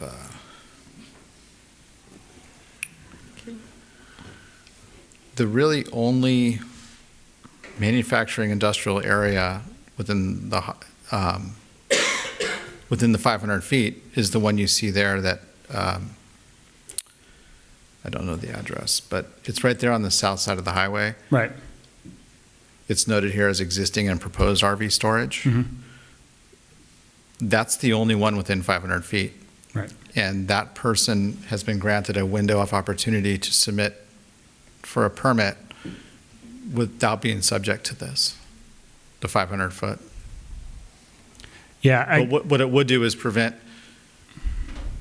if in many years down the road, they want to expand the operation, then the 500 foot limitation would take effect. Right. And that's where I guess what I'm saying is, to prevent expansion potential, we could say it has to be within a certain distance of the highway at this point, based on what we know about the corridor and what it looks like. But not on the highway. I mean, everything's already addressed on the highway. We don't really see vacant lots that we anticipate would become storage on the highway, based on the analysis here, outside of what's existing. But prevent expansion beyond, it would actually make sense to say it has to be within a certain distance. So is that a change to, It would be a change, yeah, because currently we're saying not within a certain distance. But that was, I think, more to address the business park area that was a lot more specific. And we addressed that separately through another ordinance at this point. yeah, Would you be reversing it to say you could expand if you're within 500 feet of the highway, you could expand your RV operation within 500 feet of the highway, but I mean, not I guess we could beyond just that? look at the property, the edge of those existing property lines and call it those that currently exist there. It has to be within there. so what, just, can you articulate just Yeah. exactly what your Yep. recommended? So I would revision is? recommend that the revision, rather than having a standoff distance from the highway, that we have a remain within distance for the highway, because I think everything else is currently addressed in the corridor, the visual aspects that we're currently thinking of. If I understand it, I think that would allow for expansion. That it has to be within. If you're saying if you can expand, if you're within 500 feet of the highway, then they would be able to expand. Right, and I'm saying it doesn't have to be 500 feet, but we would just look at the current storage lots that are within, like, or on the highway, and say, we're gonna take the largest of those two distances, because it looks like it's only two that are directly on the highway, and say we can't expand beyond that. You can't We expand don't- beyond that. Yeah, I mean, the ordinances aren't typically written for any one property, like we don't see. I agree with you what you're Yeah. saying, but it would be a distance based on what we currently think would be expansion that would be too much along the highway, if that makes sense. And then it would also then address the large open area that might be concerned about in North Fillmore as well. That there would still be a window for the proposed RV storage to go in up there. There still is a window though, right? Yeah, there's still a window, because this wouldn't take effect. So I think you just leave it the way it is. Yeah. That would be my recommendation. Me too. Okay, but then there wouldn't be a window for the reduced requirement for, like, if the person wants to build in North Fillmore, they're going to be to the current standards. But if there's any changes or developments along the highway or close, When you say to the current standards for North Fillmore, what do you mean? exactly? whatever the design standards were for what's considered the window, right? It's the current If they, vague standards, right? We're trying to clarify the standards for RV storage. well, the standards in effect at the time the application's submitted, so they submit their initial application in this window of opportunity. Mm-hmm. Without these being in effect, then they're subject to the existing. Right. If they come in years down the road for what's called a modification to the permit, Mm-hmm. that modification is not grandfathered under the old. It's going to be looked at under the new, under what you see here. Right. Yeah. Yep. Unless they got it, an exception to it, right? They wouldn't get an exception to it. Okay. Because it's a new permit at that point. Right, yeah, of course. It would require some exception to the existing ordinance, right? Okay, we do need to get to a public hearing here. I don't mean to, No, it's fine. yeah, I think we heard from. It's because the ordinance that I think we addressed originally was for the bigger issue that we foresaw, which was for the business park, but that Right. doesn't really exist anymore. Right. Yeah. Okay, any other questions, comments? Okay, so I'm going to go ahead and open up the public hearing. I have speaker requests for, let's see, we have two, and I have one for John Meadows and one for Marla. Am I reading that right, Marla? I apologize, I can't read your last name. Marla, though, makes a note that she will give her time to John Meadows if he needs it. So do you need 6 minutes, or is 3 sufficient? Okay, then we'll go ahead and forfeit Marla's, is that Marla or Maria? Marla. Marla. It's Marla. Okay, thank you. And again, 6 minutes, and I'm using my timer on my phone, so I'll give you a 30-second notice when you're close to 6 minutes. Perfect. Thank you, council members, for hearing us. You guys are doing an awesome job on this. This asking of the questions and all these things, it's very, very important. Mayor Brogy, you brought up social media earlier this evening. I made that comment on social media about it possibly affecting people with trailers and driveways. If an apology is in order, I will publicly issue that. I have no issue with that whatsoever. But per how we read it, which is why there's all this discussion, it's very confusing, and even I fell into that trap of, wow, this is going to affect everybody in town. We need to rally the troops and everybody have a say in this. So thank you, guys, for doing this. This is wonderful. Great questions from everybody. I have that property you were just speaking of. I have my storage facility on that property, the MPD zone. That's where I have my facility. Bob Berig's a property owner. I lease the property from Bob. We've been very busy and have spent a lot of money and work with the city of Fillmore. Per the city manager and planning department, we are prepared to resubmit our active application for our project. I would like to add that we were told by the city manager that it did not need to be complete, but we absolutely must meet the May 26th deadline. You guys will love this plan. It's awesome.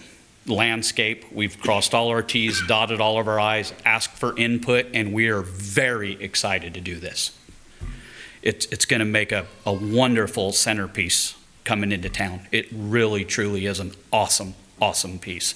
This will be the first time that a drive onto the second story storage facility has been built in the county. It's awesome, and I think you all will really love it. I really do. So we're going to be interested to see what the feedback we get from you guys. The comparison of population research is incomplete. Let me give you an example. The city of Oxnard was said to have 13 storage facilities originally. The actual number's 30, more than double. After additional research, I found that all the numbers are wrong. My question is, how can anything ordinance-wise even be considered with incomplete information? And again, everybody's asking questions, and this is what this is designed to do.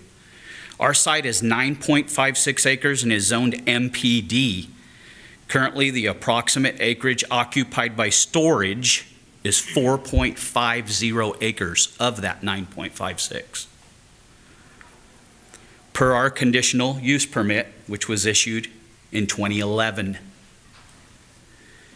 Not the 9.56 acres that was originally said. So in our studies, we're including the entire property, but only half of it is actually storage. We actually have businesses across the front of our property, separate individual businesses, and a new one coming, which I'll get to in a moment. It's super exciting. Storage is a necessity unless you're okay with neighbors parking RVs on the streets or taking up precious off-street parking, as we already have had a serious parking issue in town, as we all know. Parking's becoming an issue.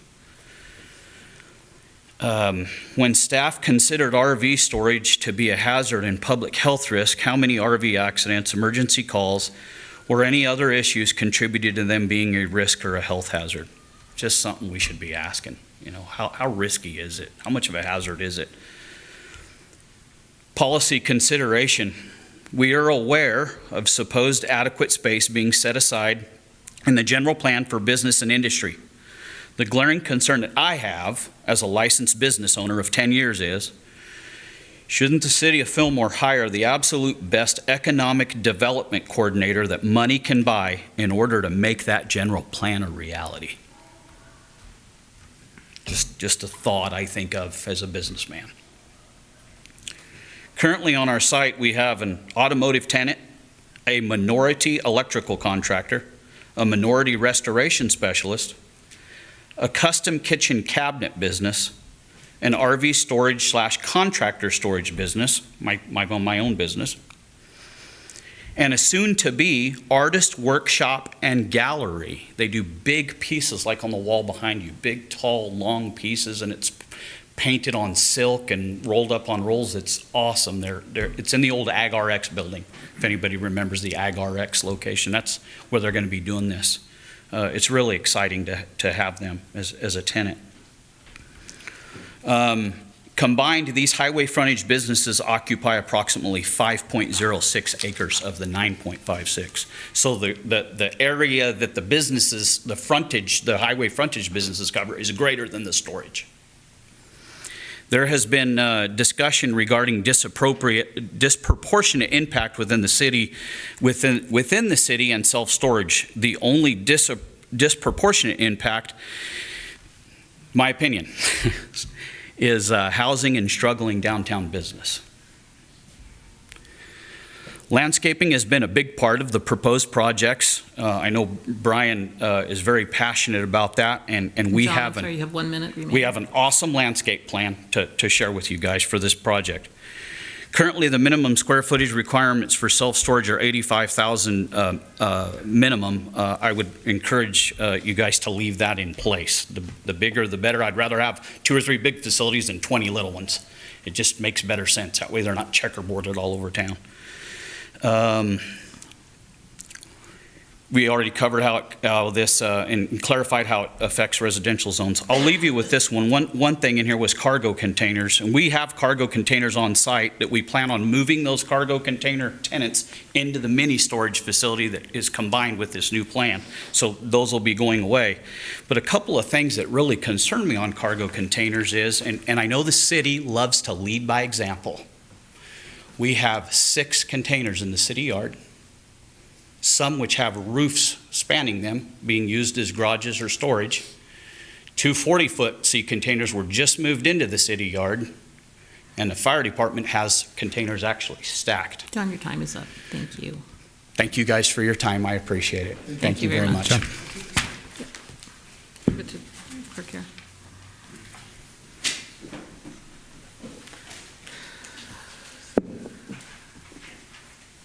I'm assuming this is on this agenda item? Yes. Take the podium. Good evening. My name's Don Duncan, and I have a small storage lot, 937 A Street, that I've had for about 10 years there. And I'm the developer for the Highway 126 RV storage down on Highway 126. What I want to tell you is I think it's great that you're going through all of this and trying to make the right decisions for the city regarding storage. But when I sit here and listen to it, what I would recommend that the city do, in my opinion, there's just not enough expertise, okay, to make the right decisions. And I don't know where you go. I don't have the answer. I don't know if there's an RV storage consultant or where you go to get the answers, but it would be in the best interest, I think, of everyone and the city to get some good information prior to making these decisions. And I'll just throw a couple things out that I was thinking today. Chris, you mentioned, trailers, and we talked about people in the bridges being able to park in the neighborhood.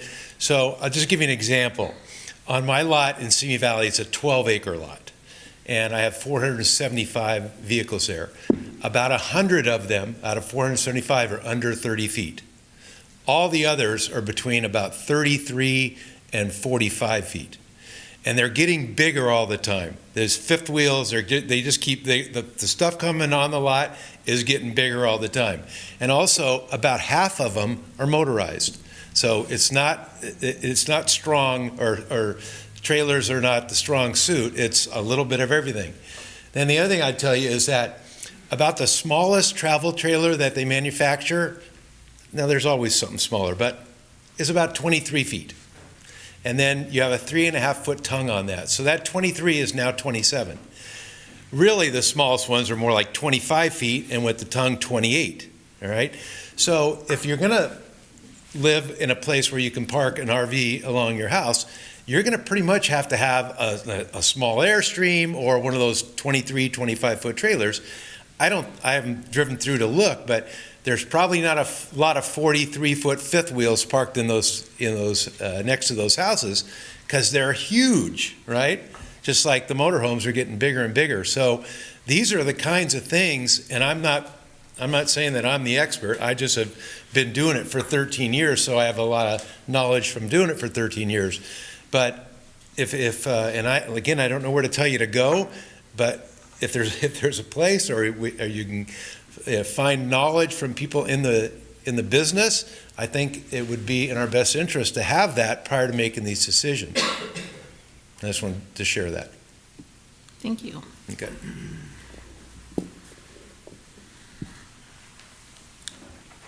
Okay, we have no other public comments, so I will go ahead and close the public hearing. And unless there's any additional conversation or questions from council, we'll go ahead and I'll request a motion.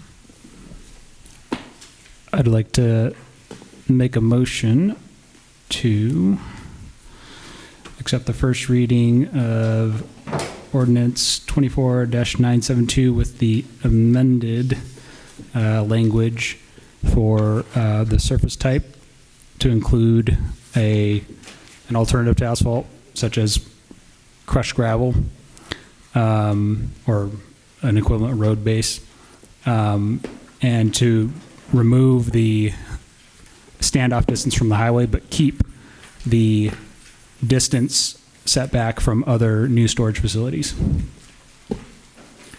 And I'm sure I probably need to read a couple more items of that ordinance. Is that right, Tiffany? I'm searching for it right now. If you could read the title, Yep, okay. that would be good. Sorry.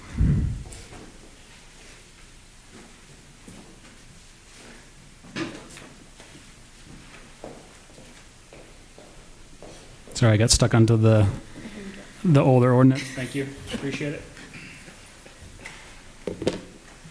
Okay, so it'd be the ordinance of the City Council of the City of Fillmore amending sections 6.040410, 6.040415, 6.040810, 6.040815, eliminating 6.04.1203 and 6.04.96 of the Fillmore Municipal Code to clarify existing requirements and establish new regulatory requirements for self-storage and recreational vehicle storage facilities in the city and finding of a CEQA exemption.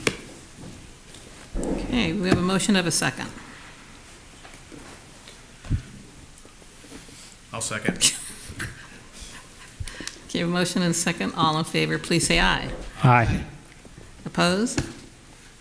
Hearing none, this matter passes. Thank you. And thank you for all who stuck it out this long. I know it was a detailed agenda item and appreciate all the input, so. I especially want to say thank you to staff. I mean, the idea of putting in a moratorium doesn't just doesn't just buy time. Like it's the time to investigate. And to both points of the gentleman who spoke, I think the timing of your inputs is valuable, but the moratorium was in effect a long time ago, and so those inputs maybe are just coming a little late. It's not that we don't value them, but I think hopefully our decision tonight reflects those inputs, and as a whole, kind of an assessment more of the lots in Fillmore and how the unique character of Fillmore might be different even than from a Simi Valley lot. Thank you, though, to everyone for their time. Okay, then moving on to item number 9, committee, commission, and board reports. Yes, Mayor. I wanted to report that the mayor and I, and along with the city manager, attended our SCAG conference.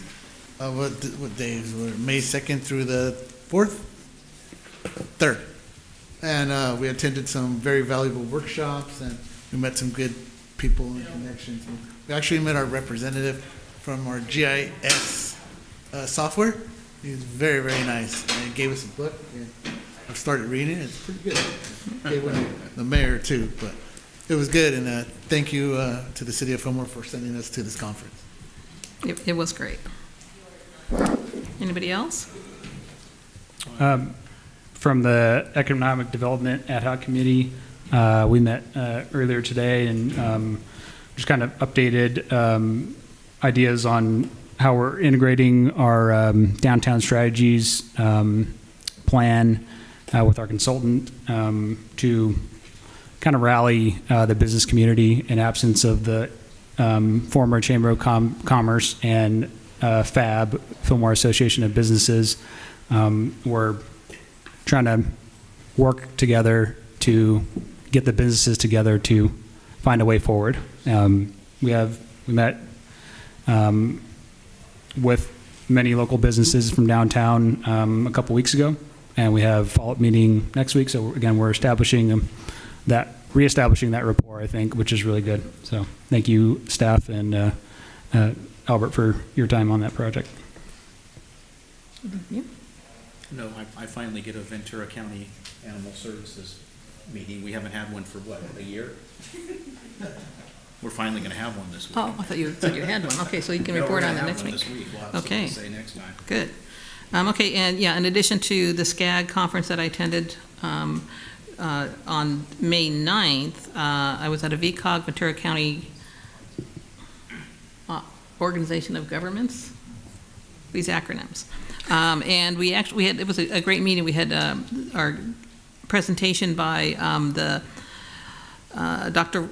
Loretta Dennering. She is the acting behavioral health care agency director right now, and also Dr. Barry Zimmerman, who is the current director for HCA, was there, and they presented on the Court Act, and the Court Act is what's behind the CARE Act, which is behind the CARE Court program that some of you may have heard about.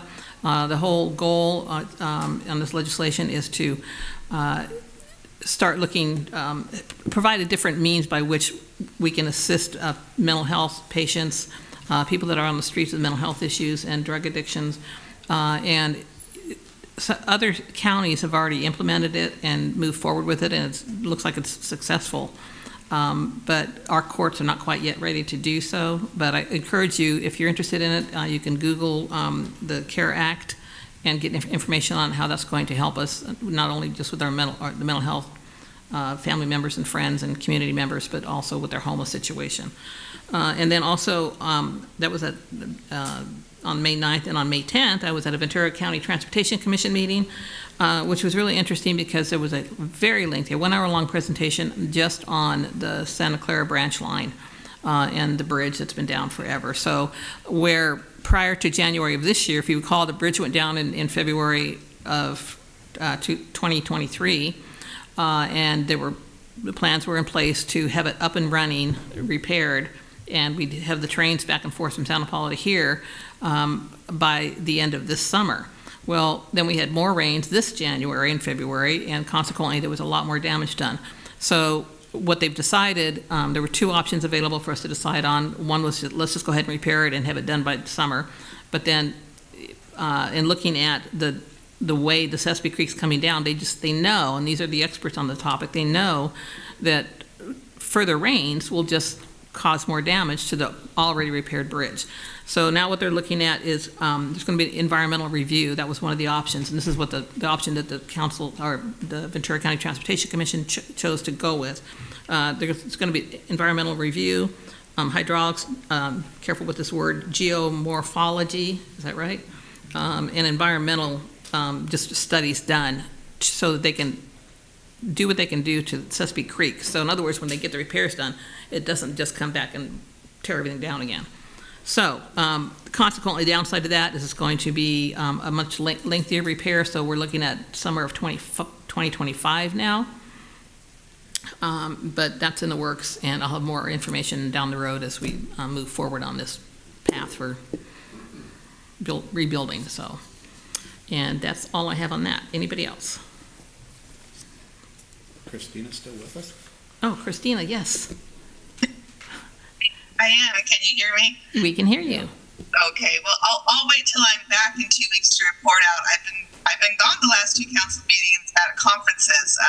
The first one was in Tempe, Arizona, tackling the housing crisis, and I'm here in Huntington Beach at the Joint Powers Insurance Authority to learn more about risk management and how to better mitigate risk and understand it as an elected official. So I'll report some more specificities when I see you next. Thank you. Okay, so that concludes our committee, commission, board reports. I'll turn it over to city manager for his report. I don't have anything tonight.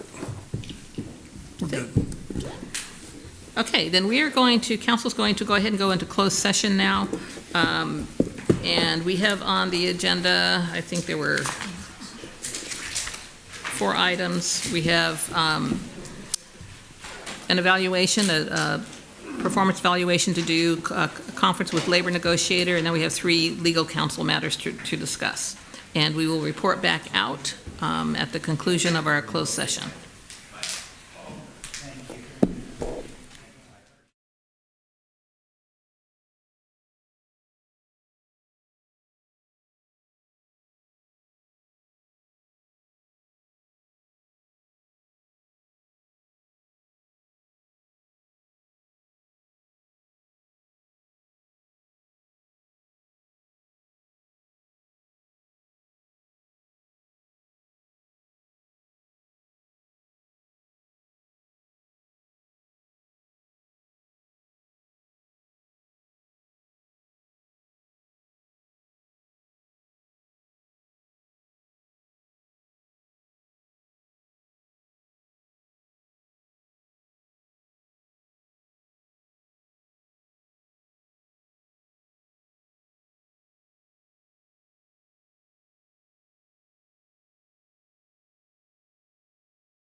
Okay, council's back from closed session, and we reviewed 4 or 5 items, and we have nothing to report out at this point in time.